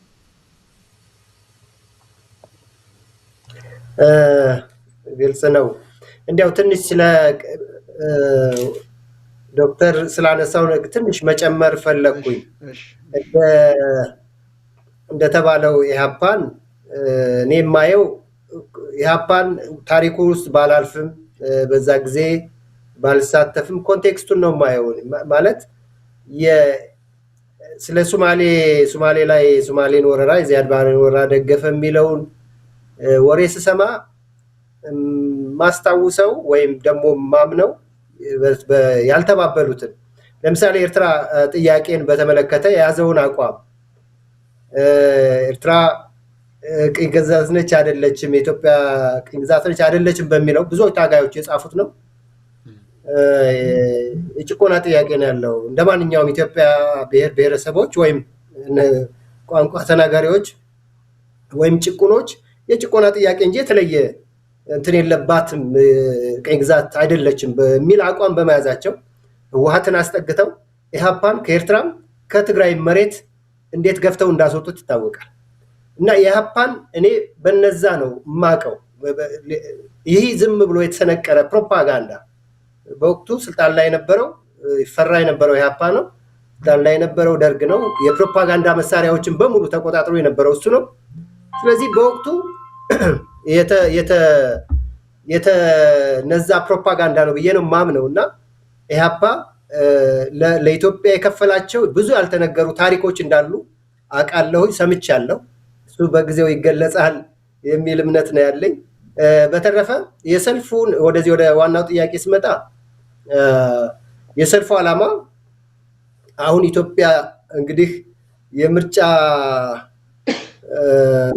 ድግስ ላይ ነው ያለው አገዛዙ በብልጽግና ቢመራው መንግስት የምርጫ ሽር ጉድ ላይ ነው ያለው በ5 ዓመት አንድ ጊዜ ምርጫ እንደሚደረግ ይታወቃል ነገር ግን አገሩ ያለበት የሰላም ሁኔታ የፖለቲካ ሁኔታ እስካሁንም 5 ዓመትም ራቅ ስታረገው ደግሞ 8 ዓመት የመጣንበት የፖለቲካ ሁኔታ ኢትዮጵያን አሁን ለምርጫ ብቁ ያደርጋትም የሚል መጀመሪያም የነበረን ግምገማ ያ ነው ወደ ምርጫው ሂደት ስንገባ ያው ምርጫ ተብሎ ከተጠራ ማለት ነው ኢትዮጵያ አሁን ያለችበት ሁኔታ ምርጫ ለማካሄድ የሚያስችል አይደለም የሚል ግምገማ ነበረ ይህን ለማድረግ ጦርነት መቆም አለበት ሰፊ ክልል ነው አማራ ከዛ ማዶ ያለው ትግራይ እንደዚሁ ባለፈው ምርጫ አልተካተተም አሁንም ኦሮሚያ አካባቢ እንግዲህ ከአዲስ አበባ ውጪ በአጠቃላይ ጦርነት የሌለበትም ያለበትም አካባቢ ለምርጫ ምቹ አይደለም ስለ ሰላም ነው የምናወራው ስለ ምርጫ አይደለም ምርጫ ከዛ በላይ ነው ሐሳብን የመሸጥ ነፃ ሆነ ሐሳብን የመግለጽ ህዝብ በነፃነት የሚሰማውን የመስማት ነው የመሰብሰብ እድሎች እንትን የሚል ነው ምንድነው እንደ መስፈርት የሚያስቀምጥ ነው እነዚህ ሁኔታዎች በሌሉበት ሁኔታ ነው ወደ ምርጫ ሂደት ውስጥ ራሱ የገባ ነው አሁን መሀል ላይ ነው ወይም ደግሞ በግምገማችሁ መሰረት ናት አይደል ለምርጫ የሚያስገባ ምንም አይነት ቀዳዳ እንደሌለ ግምገማችሁ ያመላክታል ታዲያ ለምን ገባችሁ መጀመሪያውንስ ወደ ክርክር ውስጥስ ወደ ሙግት ውስጥስ ወይም ደግሞ እንወዳደራለን ወደሚለው ፈቃደኝነት ስለምን ገባችሁ ታዲያ ወደዛ ሂደት የገባ ነው እንግዲህ 5 ዓመቱ እንዴት እንዳለፈ እናውቃለን እኛ ጦርነት ይቁም ሰላም ይስፈን የሚል ጥያቄ አንስተን በህጋዊ የሆነ መንገድ ሰላማዊ ሰልፍ ጠይቀን ኢህአፓ የሚመራው አገር ወዳዶች ስብስብ ሰላማዊ ሰልፍ ጠይቆ እንዴት እንደተደረገ ይታወቃል ምላሹ ምን እንደነበረ መሪዎቹ ወደ አዋሽ ነው የተጋዙት ምን ማለት ነው ምንም አይነት መተንፈስ የማይችልበት የተለየ የተቋሞ ድምጽ ማሰማት የማይቻልበት ሁኔታ ነው የነበረው 5 ዓመት ሙሉና አሁን ግን ያው አገዛዙ ለራሱ ዓላማም አስቦ ምርጫውን ካሸናፊነት መለስ ከማሸነፍ መለስ ያለውን እዛ ስልጣን ድረስ አጅበን እንድናደርሰው ስለሚፈልግ በመጠኑም ቢሆን የፖለቲካ መድረኩን ሚዲያውን ከፈት አድርጎታልና የኛንተን በዛ የዚህን ሀገር ችግር እናሰማለን ነው 5 ዓመት ሙሉ ታፍነን የነበረው እነዚህን እድሎች ተጠቅመን ወደ ህዝባችን ደርሳለን ከህዝባችን ጋር እንመክራለን የሚል ነው በተወሰነም ቢሆን ተንቀሳቀሰን ከህዝባችን ጋር እንገናኛለን መድረኩን እንጠቀምበታለን ህዝብን ለማንቃት እንጠቀምበታለን የሚል የራሳችን ግምገማ ነበር በሂደት ግን የታገልን ደግሞ ከተከፈተ የተሻለ የፖለቲካ ምህዳር ከተፈጠረ ለምሳሌ እስረኞች እንግዲህ ብዙዎቹ እስር ቤት አሁን ታጉሮ ያሉት እህት ወንድሞቻችን በኢትዮጵያ ፖለቲካ ከፊት የምንቆጥራቸው ናቸው ከፊት የተሰለፉ ናቸው እነ መስከረም አበራ፣ እነ ክርስቲያንን ታደለን፣ ሌሎቹን መጥቀስ ይቻላል። እነሱን ያገለለ ፖለቲካ ኢትዮጵያ ፖለቲካ ምን አይነት ነው? ምን ሊሆን ይችላል? ስለዚህ የተባሉትን ክልሎች ማየት ይቻላል እና እነሱን አትሊስት ፈትቶ ፖለቲካ መድረኩ ላይ ምርጫውን ሂደት ውስጥ እንዲሳተፉ ማድረግ ከተቻለ ጦርነቱ በሰላም በንግግር የሚፈታበት ሁኔታ ከተፈጠረ ከወዲሁ ምርጫ ውስጥ አንገባም ከምንል ሂደት ውስጥ ሆነን እነዚህን አውንታዊ ሚናዎች ወይም ግፊቶች ማድረግ ይሻለናል የሚል ግምገማ ነው የነበረ እና ያን አሁን የጠራነው ሰልፍ ከዛ ጋር የተያዘ ነው።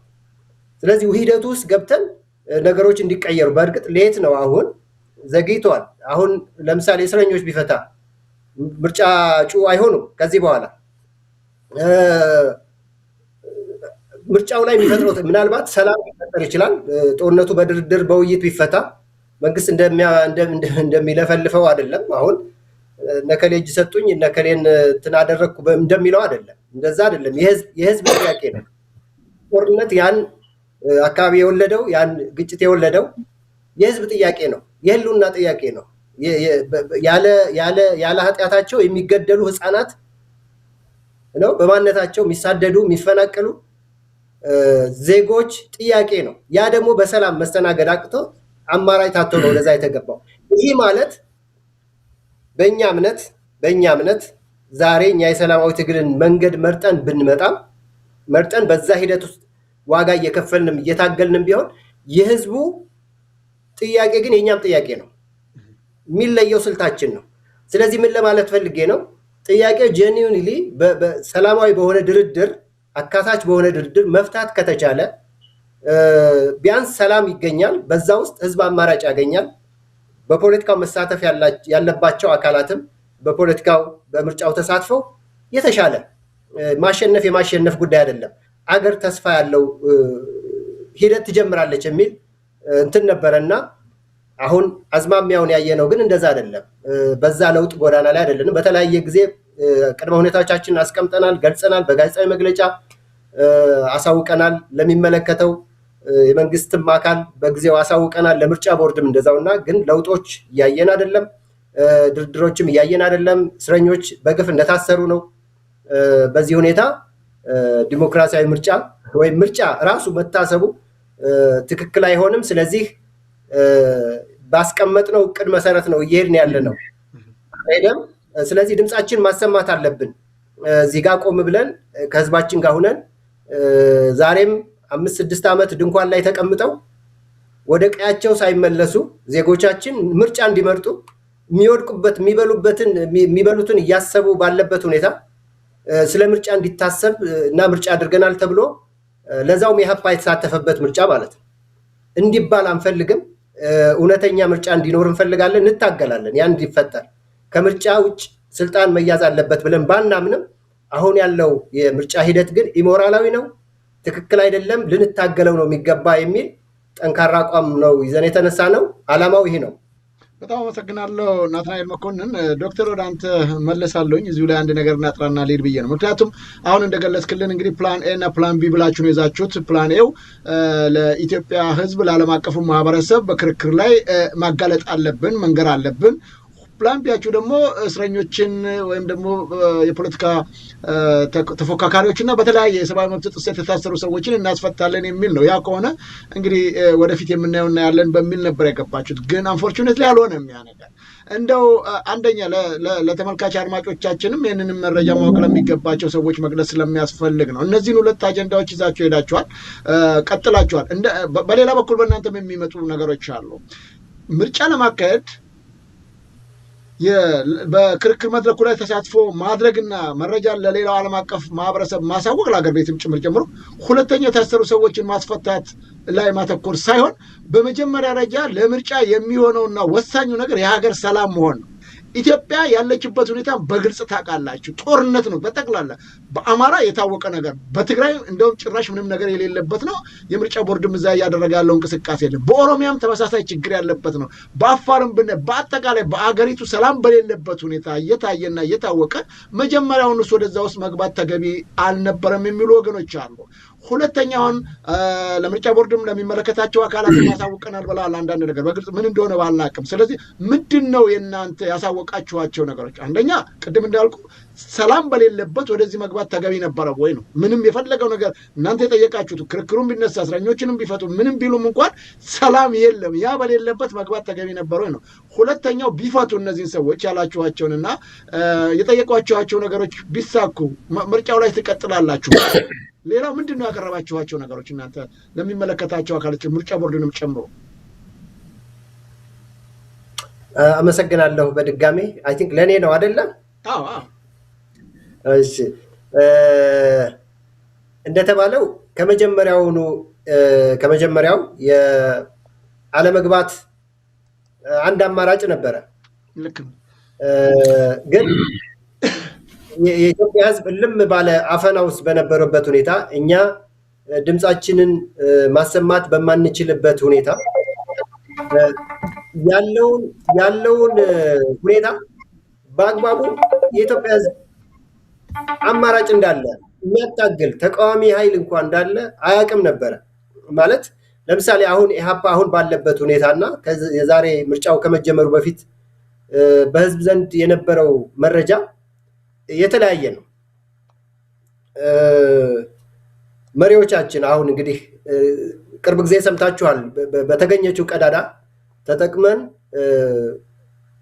የህዝብ ድምፅ በመሆናችን እነ ሚስጥረ ሌሎችም ጓዶች እንዴት የህዝብን ስሜት እንደቀሰቀሱ ውስጣችን የምንኖረው ነው። ያ ህዝብ የሚኖረው ነው እኮ። ግን ደግሞ ሁሉም ሰማው ማለት ነው። ብዙ ህዝብ በቀላሉ ሰማው እና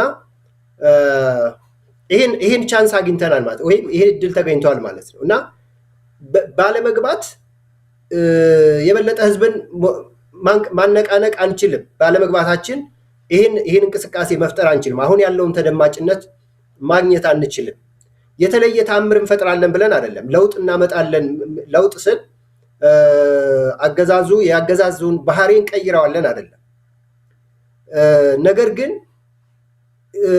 አፈና ውስጥ ያለው ህዝብ ቢያንስ ድምፅ እንዳለው መስማት አለበት። አማራጭ እንዳለው፣ አማራጭ አታጋይ ድርጅት እንዳለው ማወቅ አለበት። ስለዚህ መግባታችን ለእንደዚህ አይነት ጥቅሞች ምንድነው እንደዚህ አይነት ጥቅሞች እንድናገኝ ረድቶናል ማለት ነው። ስለዚህ አሁን ህዝብን ማታገል እንችላለን። የዛሬ 6 ወር 7 ወር ምርጫ እንገባም ብለን አፈናውም ይጨምራል። በነገራችን ላይ በዛ ጊዜ እንግዲህ ውሳኔ ብንወስን አለመሳተፍ እንግዲህ ከዛ ፊት እነሆነ የዛሬ 5 ዓመት 6 ዓመት አካባቢ እንደዚህ አይነት ውሳኔ ወስነው ምን እንደተፈጠረ እናውቃለን እና ምንም የምናገኘው ጥቅም የለም። በትክክል ነው ሰላሙ አሁን እየባሰ ቢመጣም የዛ ጊዜም አገሩ በሙሉ ሰላም አልነበረም። የአማራ ክልል እንደቀድም እንደጠቀስከው ትግራይ ሙሉ ለሙሉ፣ ኦሮሚያ በከፊል እና ሌሎችም ከአዲስ አበባ ውጭ የሚደረጉ እንቅስቃሴዎች ሰላማዊ እንትን አይደሉም፣ አይቻሉም። ዜጎች የሚታገቱበት፣ በየመንገዱ የሚገደሉበት፣ በየአካባቢው እንደዛ ነበርና ከሞራል አንጻር ትክክል ነው። ግን ፖለቲካሊ እንትን ካየው ከታክቲክ አንጻር ካየነው ትክክል አይደለም። ስለዚህ ገብቶ መታገሉ እና ህዝብን ማነቃነቁ አማራጭ እንዳለ ህዝብ እንዲያውቅ ማድረጉ ተገቢ ነበረ። ዓለምም ደግሞ የሚደግፈው ሂደት ውስጥ ስትሆን ነው። ሂደት ውስጥ ከሌለ ምክንያታዊ ካልሆንክ በየጊዜው እየፈተሽ ከየው ይህን እያሳየህ ዲሞክራሲውም አይቻልም ያውቁታል። ግን አንድ ቦታ ከቆምክ ከብዙ ነገር ነው የምትለያየው ማለት ነው። ከመረጃም ከዓለም አቀፍ ህብረተሰብም ኢቭን ከህዝብም ጋር ትለያያለህና ምክንያታችን ይሄ ነው። በተግባር የሆነ ያለው ይሄ ነው። ግን ደረጃዎች ስላሉት ጊዜዎች ስላሉ ለሁሉም ጊዜ ሰዓታችን አኳያ ይቅርታ ናትናኤል አጠራጠር እንድናደርገው ብዬ ነው። ምናልባት ያቀረብናቸው ነገሮች ያሉ ለምርጫ ቦርድም ለሌሎች የሚመለከታቸው አካላቶች ብለን ምንድን ነው ያቀረባችኋቸው ነገሮች? አስቻይ ሁኔታ የለም። ጦርነቱ አሁን እንግዲህ የዛሬ 3-4 ወር በፊት ቀደም ብለን ግምገማችን መሰረት ያደረገ ጥያቄዎች አቅርበናል ለምርጫ ቦርድ። የምርጫ ቦርድ መድረኮች ነበሩ፣ የተለያዩ መድረኮች ነበሩ እና በነዛ መድረኮች ሰላም የለም የተባሉት አካባቢ ሰላም የለም። በነፃነት ተንቀሳቅሶ ምንድነው ምረጡ ለማለት የምንችልበት እድል የለም። እጩዎቻችንን የምናቀርብበት ሁኔታ የለም። ስለዚህ አንደኛ ፖለቲከኞች በዚህ ምርጫ መሳተፍ ያለባቸው በፖለቲካ አመለካከታቸው በማንነታቸው የታሰሩ እስረኞች አሉ። እነሱ ይፈቱ፣ ድርድር ይደረግ፣ ጦርነት ይቁም፣ ሰላም ይስፈን። ከዛ በኋላ ነው ምርጫ መደረግ ያለበት። አመቱ መራዘም የለበትም፣ የምርጫ ጊዜ መራዘም የለበትም። ነገር ግን በፍጥነት እነዚህን ነገሮች አስተካክለን ነው ወደ ምርጫ መግባት ያለብን። ስለዚህ አስቻይ ሁኔታ የለም። የሚያስችል ሁኔታ እንዲፈጠር አብረን እንታገል፣ የሚመለከተው አካል እርምጃ ይውሰድ የሚል ጥያቄዎች ቀርበዋል። በሚዲያውም ኦፊሻሊ ባስቀመጥናቸው መግለጫዎችም በነበሩ በምርጫ ቦርድ በተዘጋጁ መድረኮችም እነዚህን ሀሳቦች አቅርበናል ለማለት። ምን ነበር የምርጫ ቦርድ ውሳኔ? የምርጫ ቦርድ ውሳኔ እንግዲህ ያው የመንግስት አካል ስለሆነ የመንግስትን እንትን ነው የሚያስተጋባው። መንግስት ሰላም ያሰፍን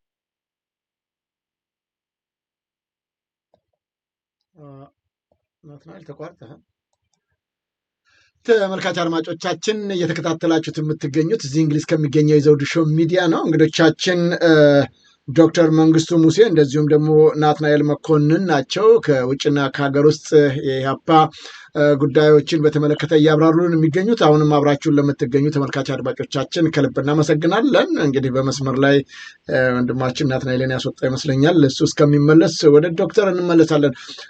ዶክተር መንግስቱ እንግዲህ ይህንን በተመለከተ ዝርዝር ጉዳዮችን እየገለጸልን ነበር ያለው። ይሁን እንጂ ይህ ምርጫ መካሄድ የለበትም ተገቢ አይደለም የሚሉ ወገኖች አሉ። በእናንተ በኩል ግን ስራዎች በጥንቃቄ እየተሰሩ ያለበት ሁኔታ አለ። ከነ ምክንያታቸው እንግዲህ ናትናኤል በዝርዝር ለማስቀመጥ ሞክሯል። ይሁን እንጂ ወደ ምርጫ ስትገቡ ትብብር ለኢትዮጵያ በሚል ነው የገባችሁት። ብቻውን አይደለም ኢህአፓ የገባበት። በዚህ ኢህአፓ ራሱ እናት ፓርቲ፣ መኢአድና እንደዚሁም አማራ ጉዌናዊ የሚባሉ ፓርቲዎች በጥቅሉ 4 ሆነው ነው የገቡት። ይሁን እንጂ አሁን ሰልፉን የጠራው ኢህአፓ ብቻ ነው። 2-3ቱ እምቢ ብለው ወይም አልገቡም። እና ለምንድን ነው በጋራ እየተንቀሳቀሳችሁ ከሆነ እናንተ ሰላማዊ ሰልፍ ስትጠሩ ማለትም ኢህአፓ እነሱ ለምንድን ነው ያልገቡት እዚህ ውስጥ?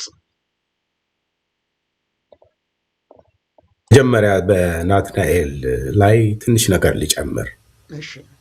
የምርጫውን በተመለከተ ምርጫን ህጋዊ የሚያደርግ መራጩ ህዝብ ነው። ያ መራጭ ህዝብ ሁሉም ከመረጠና ይመራኛል የሚለውን ክፍል ካስቀመጠ ምርጫው ህጋዊ ነው ማለት ነው። በኢትዮጵያ ውስጥ ያለው አሁን ሁኔታ ግን ምርጫው እንዲመረጥ ብቻ ነው በጥቂት ሰዎች የፈለገው። ወደ 60% የሚሆነው የኢትዮጵያ ህዝብ ከምርጫ ውጭ ነው። በጦርነት ላይ ነው ያለ። የትግራይ ህዝብ በዚህ ውስጥ የለበትም። የአማራ ህዝብ በዚህ ውስጥ የለበትም ሙሉ ለሙሉ ማለት እንችላለን። በሰሞኑ ያሳዩት የሰላማዊ ሰልፍ በአማራ ክልል የታየው ሰላማዊ ሰልፍ ይህንን ያመለክታል። በኦሮሚያ ተመሳሳይ ሁኔታ አለ። ጋምቤላ እንደዚሁ አለ። ቤንሻንጉል ጦርነት ላይ ናቸው። በእንዲህ አይነት ሁኔታ የተወሰነ አካባቢን ብቻ ይዞ የኢትዮጵያን መንግስት ሆናለሁ እና ለምርጫ እንወዳደር የሚለው አባባል ትክክለኛ አይደለም፣ ህጋዊም አይደለም። አውትካሙም ህጋዊ አያደርገውም ማለት ነው። አሁን የጠየከኝን ጥያቄ ለመመለስ እኔ የውሳኔው ተሳታፊ አይደለሁም። ውስጥ ላለው ጉዳይ ይሄ ነው ብዬ ለመናገር አልችልም። ግን ኢህአፓ የራሱን መርህ ደግሞ የመግፋት ዓላማ የተከለከለ አይደለም። ይሄ ቅንጅት የትብብር እንጂ የተዋሃደ ድርጅት አይደለም። በአንድ አመራር የሚመራ ድርጅት አይደለም። አንድ ድርጅት አልሆነም። ትብብር ነው። በጋራ አቋም ላይ የመተባበር የጋራ አቋም ባልሆነው ላይ ደግሞ ድርጅቶች የራሳቸውን አቋም የሚገፉበት ሁኔታ ነው። ኢህአፓ ሞራላዊ እና ህጋዊ የሆነ ጥያቄ ነው ያነሳ። ይሄ ጥያቄ ደግሞ የኢትዮጵያ ህዝብ ምልአት በሌለው ምርጫ ውስጥ መግባት ምርጫውን ማካሄድ ትክክል ስላይደለ ጦርነቱ ይቁም እና ጦርነቱ ቆሞ መራጩ ህዝብ እንዲመርጥ ያስፈልጋል ነው። የታሰሩ በእብነ በለብ ፍርድ የታሰሩ በፖለቲካ አቋማቸው ብቻ ከአራስ ቤታቸው እየተለቀሙ ሄደው እስር ቤት የተወረወሩ ዜጎች አሉ። በዘራቸውም ነው ኢፍትሃዊ በሆነ መልክ ነው የታሰሩ፣ እነዚህ የሚፈቱ ብሎ መጠየቅ በጣም ትክክለኛ ከአንድ ተቃዋሚ ድርጅት የሚጠበቅ ነው። ይህንን ያልጠየቀ ድርጅት ምኑ ነው ለኢትዮጵያ ሕዝብ አፍና ደግሞ የኢትዮጵያን መንግስት እረከባለሁ እና ምረጡ ሊልስ የሚያስችለው የሞራል እንትን ሊኖረው ይችላል?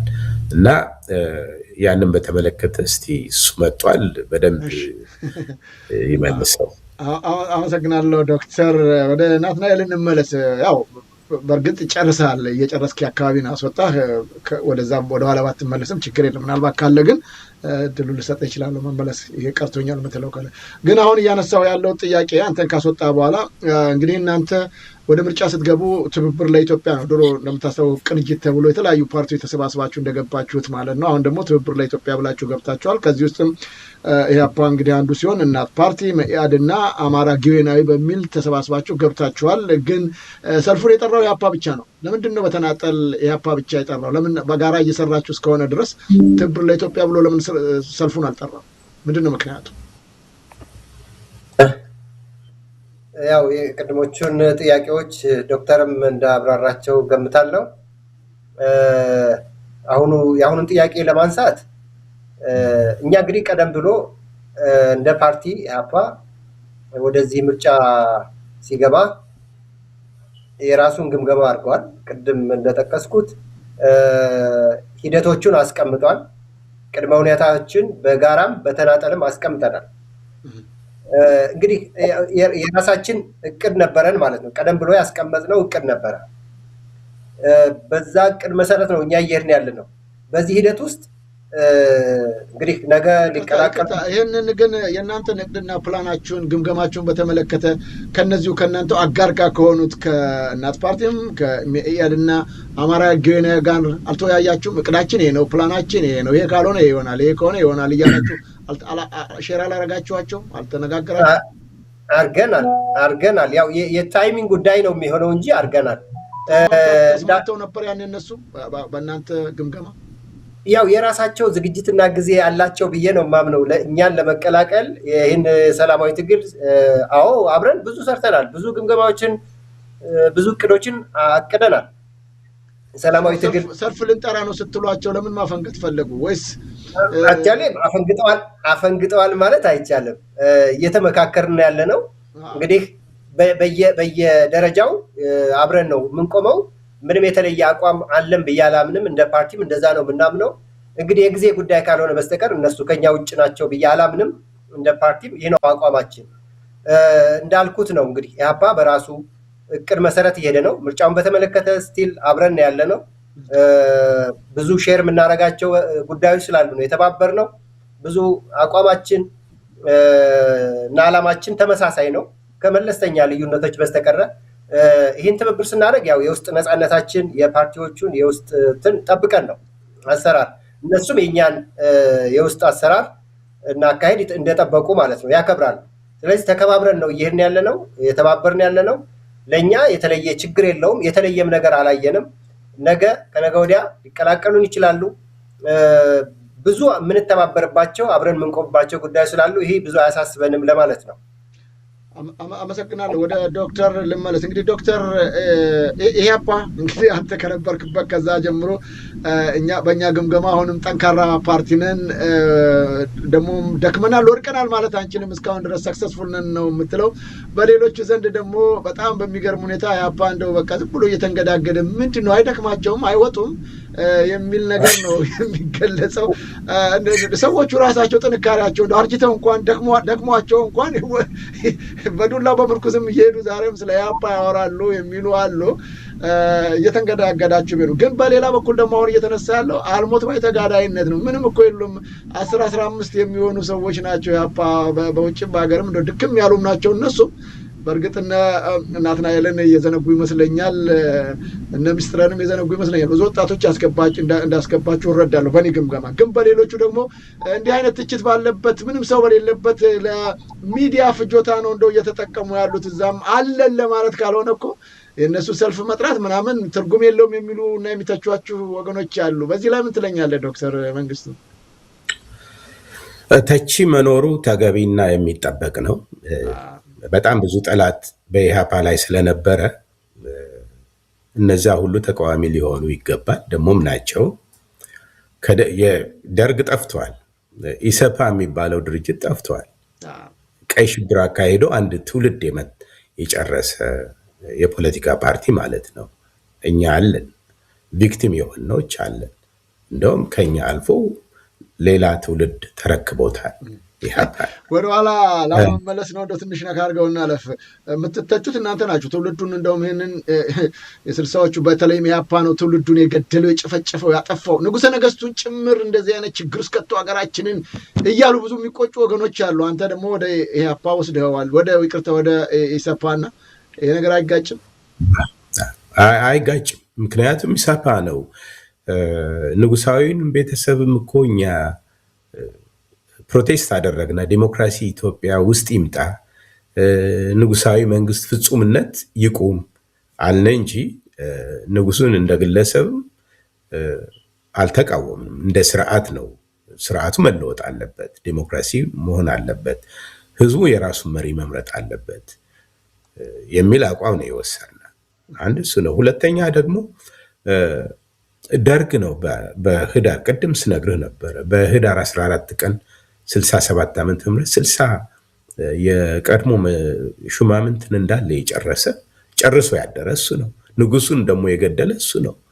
ኢህአፓ በዚህ ውስጥ እንደውም ኢህአፓ ይሄ መንግስት ፋሽስት ነው ብሎ በዴሞክራሲያ የመጀመሪያ ጊዜ ፋሽስትነቱን የገለጸ ከ60ዎቹ ፍጅት በኋላ ነው።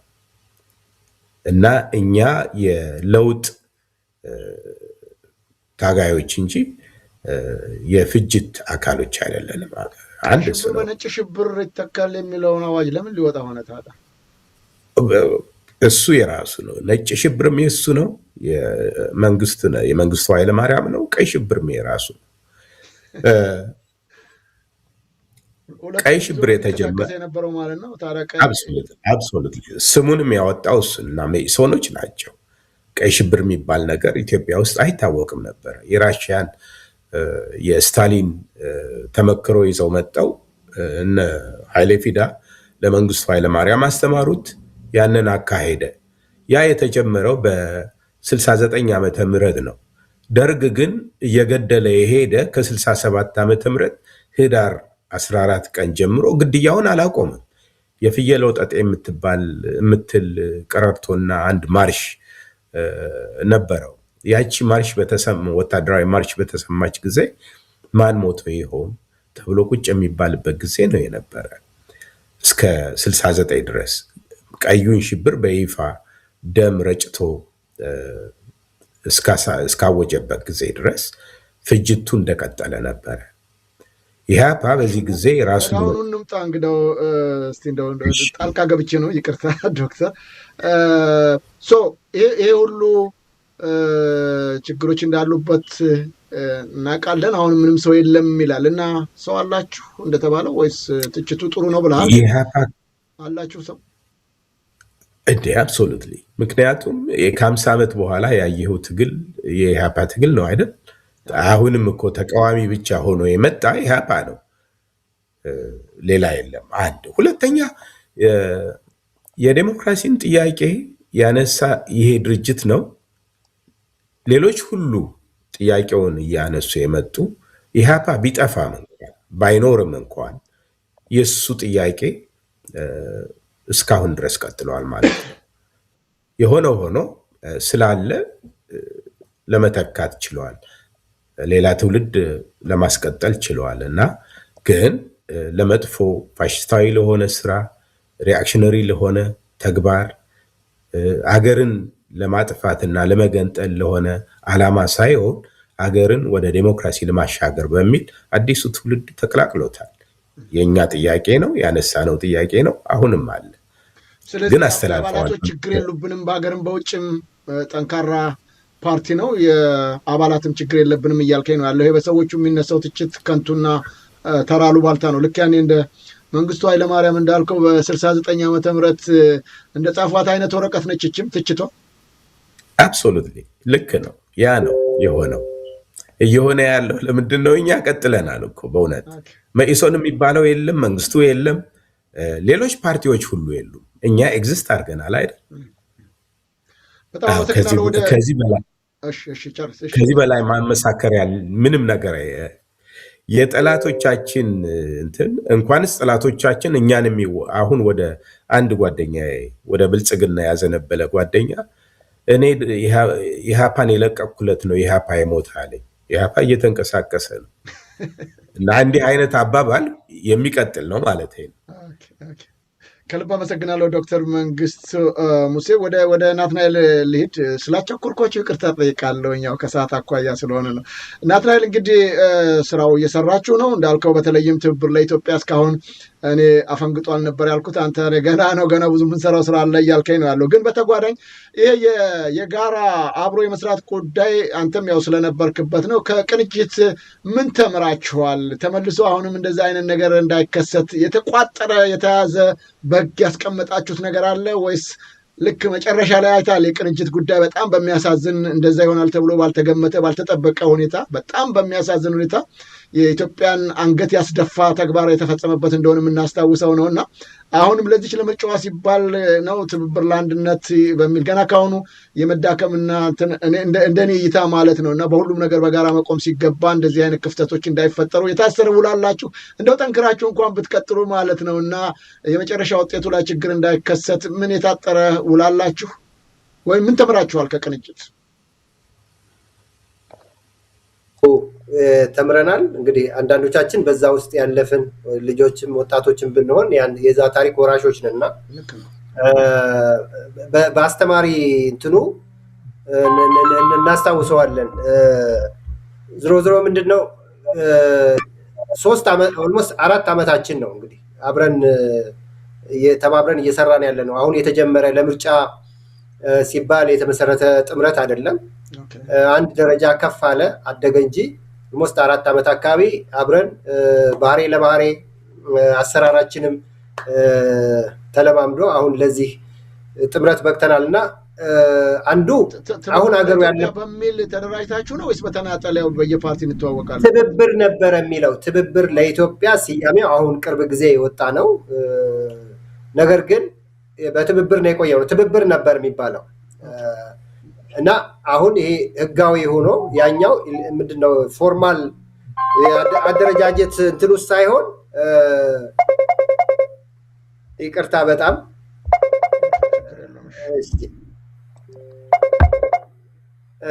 እና በጣም ይቅርታ።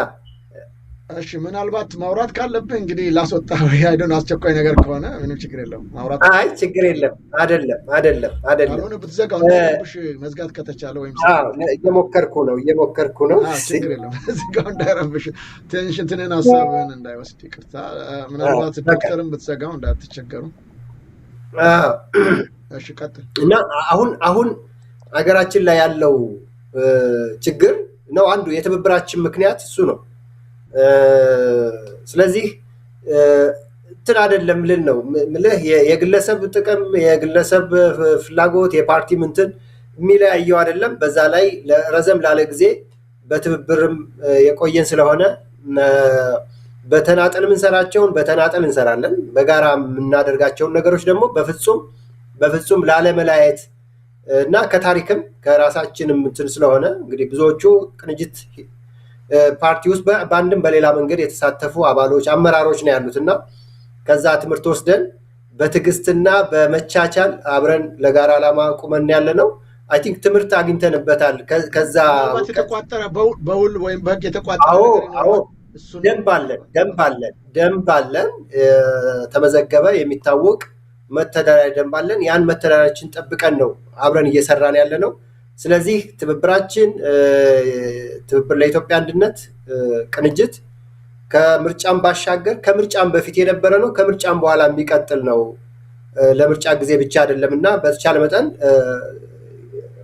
ተባብረን እየቀጠልን ነው፣ ተከባብረን እየቀጠልን ያለ ነው እና ብዙም ስጋት የለኝም ለኔ። አመሰግናለሁ። ወደ ዶክተር መንግስቱ ልመለስ። እንግዲህ ይህንን እንቅስቃሴ በተመለከተ በውጭ የምትገኙትም ይህንን ድጋፍ እያደረጋችሁ የምትገኙት የፓርቲው አባላቶች ነባሮችም አዲሶችም በጋራ እየሰራችሁ ያላችሁበት ሁኔታ ይህን እንቅስቃሴ እንዴት አጋኝታችኋታል? ፊድባኩ ምን ይመስላል? ምናልባት በውጭ የሚገኘው ዲያስፖራ ይህንን የኢህአፓን በመደገፍ በማገዝ በኩል በተለይም ለዚህ ለምርጫ ውድድር እንገባለን ካለበት ጊዜ ጀምሮ ያለው ሁኔታ አጠር አድርገህ ብትገልጽልኝ። ምንድን ነው ያለው ለእናንተ ያገኛችሁት ፊድባክ? በአይናችን ያየንበት የራሳችንን ታሪክ ነው። የሚስጥረ ስላሴን ክርክር በቴሌቪዥን ማየት እና ያለምንም መቆራረጥ የአምባገነኑን መንግስት ገመና ማሳየት መቻል ኢህአፓዊነት ነበረ። ኢህአፓዊነት ለህዝብ ተናግሮ መስዋዕትነት መክፈል ማለት ነው። የተደረገ ነው። ያ ነው ያየ ነው። የቀረ ነገር የለም ማለት ነው። በፍርሃት በመሸማቀቅ ያልተነገረ ነገር አላየሁም። ፊድባኩም ያለ ያ ነው። አባሎቻችሁስ የማገዝ የማበረታታት ነገር አለ? አዎ፣ ሙሉ ድጋፍ አለን። እንዲቀናቸውም እንፈልጋለን። መልካም መንገድ እንዲሆንላቸው። ወደ ናትናኤል ልመለስ። እንግዲህ ይህንን ሲከናወን በጣም ትልቅ ኃላፊነት ወስዳችሁ ነው እየሰራችሁ ያላችሁት። ምክንያቱም የስርዓቱ ጭካኝነት በግልጽ የሚታወቅ ነው። እንኳንም አይደለም ተጋፍታችሁት እና ገና ሳይደረስበት የሚፈጥረውን ነገር እያየን ነው ያለ ነው። ኢቨን የፓርላማ አባላቶች ጭምር ሳይቀሩ ያለመከሰስ መብታቸው ሳይነሳ ህግና ህገ መንግስቱን ጭምር በመጣት የሚፈጸመውን የህግ ጥሰት እናያለን፣ እንረዳለን። አንተም ያው ትንሽ ወስዳለሁ ወደ 6 ወራት የሚያህል እስር ቤት ገብተሃል እና በሚስጥረ ስላሴ ላይም እየደረሰ ያለውን ነገር ከእሷም አንደበት እየተሰማ ያለበት ሁኔታ አለ። ከፍተኛ ጫና እየፈጠሩባችሁ ነው እና የሚገኙት በተለይም ይህ ሰልፉን ለማከናወን ስትጀምሩ እየተደረገባችሁ ያለ ጫና ይኖር ይሆን? ምንድን ነው አሁን ያለው እንቅስቃሴ በዛ በኩል በተለይም በእናንተ በኢህአፓ ፓርቲዎችና አመራሮች ላይ? ያው እንግዲህ ኢትዮጵያ ውስጥ እየተፈጸመ ካለው ግፍ፣ ግድያና የተለያየ ወንጀል በመንግስት ስፖንሰር በሚያደርጋቸውም በማያደርጋቸውም ኃይሎች ጭምር ከዛ አንጻር ካየው ምንም አይደለም። ለዛም ነው ማለት ኃላፊነት ወስደን እየተንቀሳቀስን ያለ ነው እና የሚጠቀስ አይደለም የሚነገር አይደለም። እንዲያው ነገር ከተባለ ግን ከፕሮፓጋንዳ ዘመቻው ምንድነው የማህበራዊ ሚዲያ ዘመቻ የማህበራዊ ሚዲያ ሚሊሻ የሚባል አለ መሳደድ ዝም ብሎ እንደ ግር ብሎ የሚያጠቃ ስም የሚሰጥህ ኢህአፓ ዛሬ የሚነሳ ስም የለውም። ድሮ ሁለት የሚሆን ውሸት ያው ድሮ እየቆፈሩ እያመጡ የሚለጥፉልን አሸባሪ ነው የድሮ እንትኑን ተነሳበት ምናምን እያሉ ያው እንትን ያደርጉናል። በሚዲያ ዘመቻ ያጥላሉናል፣ ይወነጅሉናል። ከዛ ባሻገር ግለሰቦች እንግዲህ በተለያየ መንገድ አመራሮቻችን በተለይ ወደፊት የወጡ ሚዲያው የሚያውቃቸው አመራሮቻችንን በተለያየ መንገድ የዛቻም ማስፈራራትም ያው የተለያዩ ሃራስመንቶች አሉ። እንግዲህ መቼ ጫፍ ላይ እንደሚደርሱ ባይታወቅም እንደዛ አይነት እርምጃዎች አሉ። ግን ዝሮ ዝሮ አንደኛው በትግል ያለፍን ጓዶች አለን፣ ትንሽ ልምድም ያለን እንደገና ቅርብ ጊዜም የተቀላቀሉት ጀግኖች ወጣቶቻችን ለዚህ የሚንበረከኩ አይደሉም። ኢህአፓን ግብሩንም መንፈሱንም የዓላማ ጽናቱንም የወረስ ስለሆነ ለዚህ ማስፈራሪያም የሚበገር ስብናም የለንም ማንነትም የለንም እንጂ የተለያዩ ዛቻዎች፣ ማስፈራሪያዎች በተለያየ መንገድ ይደርሱናል። ስለዚህ ይቅርታ በጣም እንትኖቹ አሉ፣ ዛቻዎቹም ማስፈራሪያዎቹም ፕሮፓጋንዳዎቹም አሉ። ግን መጀመሪያውኑ ስንገባ እነዚህ ነገሮች እንዳሉ እንደገና ያለፍንባቸውም ስለሆነ ብዙዎቻችን በዛ ሂደት ውስጥ ያለፍን ስለሆነ ብዙም አዲስ ነገር ነው ተብሎ ለወሬም እንትን የሚል አይደለም። ግን የሚታዩ ተጨባጭ የሆኑ ዛቻዎች፣ ማስፈራሪያዎች አሉ። አመሰግናለሁ። የመጨረሻ ጥያቄ ላድርገው ወደ አንተ ጋር። በተለይም ይሄ ሰላማዊ ሰልፉ እንዲደረግ እንግዲህ እንቅስቃሴ እያደረጋችሁ ነው፣ ጥሪም አድርጋችኋል በሚያዝያ 30 ላይ ባይፈቀድ ቀጣው ፕላናችሁ ምንድን ነው? ምንድን ነው ያሰባችሁት ያቀዳችሁት? በብዙዎቹ ዘንድ የማይታሰብ የማይደፈር ነገር ነው እየነኩ ያሉት፣ የማይሆን ነገር ነው ይላል። በእርግጥ በህገ መንግስቱም ላይ የሚከለክል ነገር የለም። ጥያቄ ማቅረብ እንጂ ማስፈቀድ እንኳን የሚል ነገር የለበትም። ማሳወቅ ያስፈልጋል። ምክንያቱም ሰልፈኞቹን ደህንነት ለመጠበቅ የግድ የጸጥታ ኃይል መሰማራት ስላለበት ገዢው ፓርቲ ወይም መንግስት ያንን ኃላፊነት ይወስዳል። ስለዚህ ሰልፍ ለማድረግ ሲታሰብ አሳውቅ ነው የሚለው። ዛሴት በቃ የተቀመጠው ነገር ይሄ ነው። ግን እንዳለመታደል ሆኖ ህጉ ተግባራዊ አይደረግም እና ኢትዮጵያ ውስጥ ምናልባት ይህንን ብትታገዱ ምንድን ነው ቀጣዩ ፕላናችሁ? ያሰባችሁት ነገር ምንድን ነው የምታደርጉት ቢከለከል?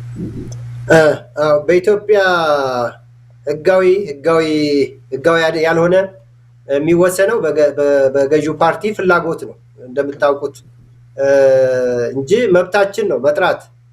አሁን የሚደረገውን ዘመቻ ብታዩ ኢህአፓ ተነሳበት የሚል ተቀሰቀሰበት ያ ባህሪው ምናምን ይላሉ። አየህ ድሮም ትክክለኛ ነበር አላማው ማለት ነው። ድሮ እንኳን ዛሬ ድሮ ያደረጉት አሁን እኛ የምናደርገውን ከሆነ ድሮም ቢሆን የሚነሳበት ጥፋት አልነበረም ማለት ነው። እና እንዳየው ነው እንግዲህ ዘመቻው ቀጥሏል። እንደ ወንጀል ነው የሚቆጠረው። በሰላም እንግዲህ ጫካ ያሉትን የሰላም አማራጭን ረግጠው ይባላል። እኛን ደግሞ ሰልፍ ስንጠራ በሰላማዊ መንገድ ለመቃወም ሀሳባችን ለመግለጽ ስንሞክር አሸባሪዎች እንባላለን፣ ጽንፈኞች እንባላለን። እና ግራ የገባው አስተሳሰብ አስተዳደር ነው ያለው። እና እንግዲህ እንዳልኩት ነው የሚጠበቅ ነው። ሊከለከል ይችላል። ምናልባት ህጉ የሚለው በዚህ በምርጫ ወቅት ሀሳብን ተቃውሞንም ድጋፍንም በሰላማዊ መንገድ መግለጽ ይቻላል። ህገ መንግስታዊ ነው። እንደዚህ በዚህ በምርጫ ወቅት ደግሞ የበለጠ መጠበቅ ያለበት መብት ነው። ይህን አልፈው ያው ህጉ እነሱ ስለሆኑ ራሳቸው ስለሆነ ህግ ይህን አልፈው ሊከለክሉን ይችላሉ። ግን ብዙ የትግል አማራጮች አሉን። ብዙ የሰላማዊ ትግል አማራጮች አሉን። ከወዲሁ እንደዛ ነው ብዬ መግለጽ አልፈልግም። እነዛን አማራጮች እስከ መጨረሻ እንግዲህ በሰላማዊ ትግል እስከ ጫፍ ለመሄድ ነው እኛ የቆረጥ ነው። የሆነ አንዱ በር ሲዘጋ ሌላውን መንገድ በር እያንኳኳን በዛ መታገላችን እንቀጥላለን። የትም አንሄድም። አገራችን ነው። በሀገራችን ጉዳይ ያገባናል። መብታችን እስከ ጫፍ ድረስ ለመጠቀም ሰላማዊ የሆነ የመታገያ ስልቶችን ተጠቅመን ሀሳባችን ለመግለጽ የምንፈልገው ነገር እንዲሆን ለማድረግ እንታገላለን እንጂ ወደኋላ የምንመለስበት ምክንያት የለም። ትግላችን እንደተባለው ሰላማዊ ሰልፉ በመላው ሀገሪቱ ነው የተጠራው። ኦልሞስት በ10 ከተሞች ተጠርቷል። እንግዲህ ይህ ምርጫ ክልሎችን እየቀነሰ ነው የመጣው። አይታችሁት እንደሆነ መጀመሪያ ትግራይን ቀነሰ፣ አሁን አማራን ኦልሞስት እየቀነሰ ነው፣ ኦሮሚያን በከፊል እንደዚህ አገርን እየበተነ ነው ያለው። ምርጫው ራሱ አገር በታይ ነው፣ አንድነትን እያላላ ነው ያለው እና ይህ ሰልፍ ግን ከመቀሌ እስከ ሐዋሳ ማለት ነው እስከ ሐረር ድሬዳዋ ነው የሚይዘው እና የአንድነት ሰልፍም ነው። አንድነታችንን የበለጠ ማለት ጉዳታችንም ጥቅማችንም የተሳሰረ ነው፣ አንድ ነው እና ለህልውናችን ለጋራ ጥቅማችን አንድ ላይ መቆም አለብን፣ ለችግሮቻችን አንድ ላይ መቆም አለብን የሚል መልእክትም አለው ይሄ አጠራሩ ራሱና በተቻለ መጠን ውጤታማ እንዲሆን እንሰራለን። ከኛ ብቻ እንዳይቀር በእኛ ድክመት ምክንያት እንዳይደናቀፍ ምንችለው አባሎቻችን ባሉበት ሁሉ ተደራጅተው ለዚህ እንቅስቃሴ ዝግጁ ናቸው፣ እየሰሩ ነው ያሉት እና እሱን እናደርጋለን። ከዚህ አልፎ ህገወጥ የሆነ ክልከላ የሚፈጸምብን ከሆነ አስፈላጊ የሆኑ ሌሎች የትግል አማራጮች ሰላማዊ የትግል አማራጮችን ተጠቅመን እስከ መጨረሻው ጥያቄያችን ለማስመለስ ድምፃችንን ለማሰማት ፖዚቲቭ የሆነ ለሀገራችን ከሀገራችን ጥቅም አንጻር ሀገራችን ከተጋረጠባት አደጋ አንጻር መልካም የሆነ ተጽዕኖ አድርገን ችግሮቻችን በጠረጴዛ ዙሪያ ለመፍታት እጅ እንዲሰጥ ጉልበተኛው ኃይል ለዚህ ሰላማዊ አማራጭ እጁን እንዲሰጥ ለማድረግ እስከ መጨረሻው እንሄዳለን የሚል ዝግጅት ነው ያለን። ሁሉንም አማራጭ ሰላማዊ አማራጭ እንጠቀማለን። ከልብ አመሰግናለሁ ናትናኤል። እንግዲህ ወደ መጨረሻ ወደ ዶክተር ሀሳብ እንምጣ። ከዛ በማስቀደም ግን ምናልባት ለተመልካች አድማጮቻችን ኢህአፓ የጠራባቸው አካባቢዎች በአዲስ አበባ፣ በመቀሌ፣ በባህር ዳር፣ በጎንደር፣ በሐዋሳ፣ በአሶሳ፣ በአዳማ፣ በአምቦ፣ በድሬዳዋ፣ በሐረር ከተሞች ነው እንግዲህ ሰላማዊ ሰልፍ የጠራው። ምናልባት ከተፈቀደ በዚህ አካባቢ የምትገኙ ኢትዮጵያኖች እንግዲህ ተዘጋጅታችሁ መጠበቅ አለባችሁ ብለን እኛም መልእክታችንን በዚሁ አጋጣሚ እናቀርባለን። ወደ ዶክተር ልመለስ። የመጨረሻ አስተያየትን እንደው ስጠን። ያው ሰዓታችን ስለሚገድበን እዚሁ ላይ ሌላ ጥያቄ አላክልም። ይሄ የኢትዮጵያ ችግርና መከራ ይቀረፍ ዘንድ ኢህአፓ እንደ ኢህአፓ ሌሎችም ኢትዮጵያውያኖች ምን ማድረግ አለባቸው የሚለውን የመጨረሻ ሀሳብን ካንተ ልስማና እንቋጫለን። አመሰግናለሁ ዶክተር መንግስት። አቶ ዘውዱ በጣም አመሰግናለሁ። በእውነት አንተም እየሰራ ያለው ስራ ስለ ኢትዮጵያ ሕዝብ ስላለበት መከራ እና ከመከራ መውጣትን በመመኘት እየተጋህ ያለውን በጣም አደንቃለሁ፣ አመሰግናለሁ። በታጋይ ወንድሞቼ እና እህቶቼ አካሄዴ እስኪቀየር ነው የኮራው። በጣም አም ሶ ፕራውድ። ትግል ማለት ይሄ ነው። እስከ ጥግ መሄድ የሚለው አባባል ትክክለኛ ነው። የኢትዮጵያ ህዝብም የሚፈልገው አታጋይ ድርጅት ነው። የኢትዮጵያ ህዝብ ከሌላው ሁሉ ህዝብ የተገለለና በመከራና በስቃይ ላይ ያለ ህዝብ ነው። ያየነው ነው። የዶክተሮችን ፕሮቴስት አይተናል። ያሉበትን ሁኔታ አይተናል። ዛሬ በደብረ ብርሃን መጠለያዎች ያሉ ወገኖቻችንን ሁኔታ አይተናል እና በእንዲህ አይነት ሁኔታ ያለ ህዝብ ነው። ግን አምባገነን መንግስት ሊወገድ የሚችለው ወይንም ደግሞ አደብ ሊገዛ የሚችለው ህዝብ ሲተባበር ነው። ከፍርሃት ቆፈን መውጣት ሲችል ነው። ይሄ የኔ ስራ አይደለም ማለት እየሞቱ አለሁ ብሎ እንደማመን የሚቆጠር ነው እና ከዚህ በላይ በደል የለም። ከዚህ በላይ መከራ እና ስቃይ የለም። ኢትዮጵያ ውስጥ ያለው የኑሮ ውድነት የትም ሀገር የሌለ ነው። አራሽ ሀገር ነው። በጣም ለም ሀገር ነው። በልቶ ማደር የሚቻልበት መሆን ነበረበት። ግን አሁን ባለው ሁኔታ በጣም አሰቃቂ የድህነቱ እንትን እና ይሄንን እያየ ከልጆቹ ጎን ቢሰለፍ ራሱንም ነፃ ያወጣልና እኔ የነሱን ድፍረት የነሱን እውነተኛ ታጋይነት ከልብ አድንቄያለሁ፣ አመሰግናለሁ፣ ጸልይላቸዋለሁ። አመሰግናለሁ። ናትናኤልም የመጨረሻ አስተያየትን አንድ ደቂቃ ልስጥህ።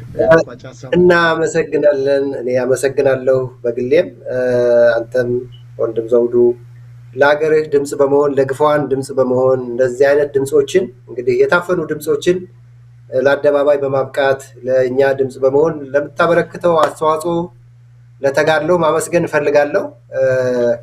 አንተም ሌሎችም አሉ፣ ብዙ ኢትዮጵያውያን ሀገር ወዳድ ኢትዮጵያውያን አሉ። በዚሁ ቀጥሉ፣ አግዙን። በተረፈ ኢትዮጵያ ሕዝብ እንግዲህ ሁሉም በተራ ካልሆነ በስተቀር ወደፊትም የማይደርሰው እስካሁንም ብዙዎቻችን መከራ አስተናግደናል። በቤተሰባችን ወይ በአካባቢያችን በተለያየ መንገድ የመከራው ተቋዳሽ ነን ማለት ይቻላል። እንግዲህ በየቤታችን ብቶ ሁላችን እንትን እስኪለን ድረስ አንጻራዊ ሰላም ያለን ለሌሎች እንደኛ ድምፅ ማሰማት ለተነፈጋቸው ህይወታቸው አደጋ ላይ ላለ ቀጥሎ ደግሞ እኛም ጋር መምጣቱ ስለማይቀር ድምፅ በመሆን የመጀመሪያው ለወገኖቻችን ድምፅ በመሆን ከነሱ ጎን በመቆም ቀጥሎ ደግሞ ችግሩ ተባብሶ ወደኛ ከመድረሱ በፊት አገር ከማሳጣቱ በፊት አንድ ላይ ቁመን ኖ ማለት አለብን፣ እምቢ ማለት አለብን፣ ድምፃችንን ማሰማት አለብን። ችግሮቻችን በሰላማዊ መንገድ ጠመንጃ እስከ አፍንጫቸው የታጠቁ ኃይሎች ዛሬ አይሰሙንም። ሁሉን ነገር ወይም ደግሞ የጥቂቶች ጥያቄ አድርገው የኔና የጓደኞች ጥያቄ አይደለም። አሁን ኢትዮጵያ ውስጥ ያለው የህዝብ ጥያቄ ነው። ይሄን የህዝብ ጥያቄ አደባባይ ወጥተን ትንሽ ነገር ነው የተጠየቅነው። ለሀገርም ለህዝባችንም ለተጎዱ ወገኖቻችን የሚሆን ነው። ድምጻችንን እናሰማ፣ በጋራ እንቁም። ትልቅ ኃይል ነው የህዝብ ኃይል።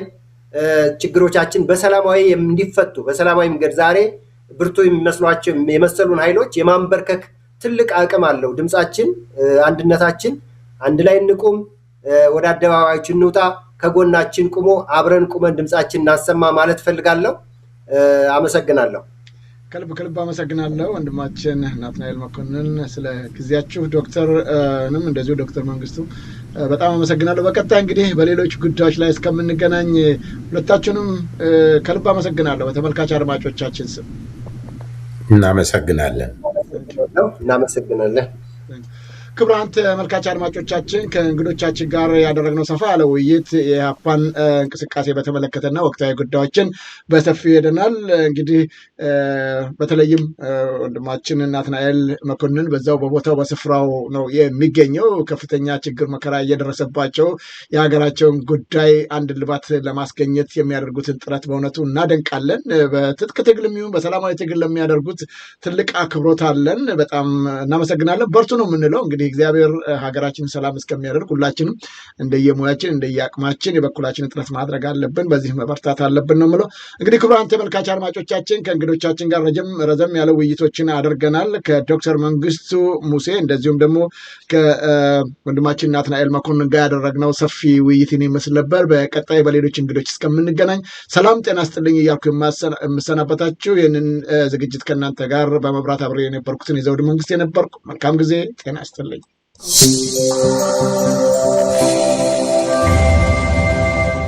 ዘውዱ ሾው በመላው አውሮፓ የሚኖሩ ኢትዮጵያውያንና ትውልደ ኢትዮጵያውያን በማህበራዊ ኢኮኖሚያዊና ፖለቲካዊ ጉዳዮች ዙሪያ ያላቸውን ሁለንተናዊ ተሳትፎና እምቅ የህይወት ተመክሮ በጥልቀት የሚዳስስ በይዘቱ ለየት ያለ በአዝናኝ ገጠመኞች የተሞላና በማራኪ ጨዋታዎች የተኳለ ቴሌቪዥን ፕሮግራም ዘውዱ ሾው።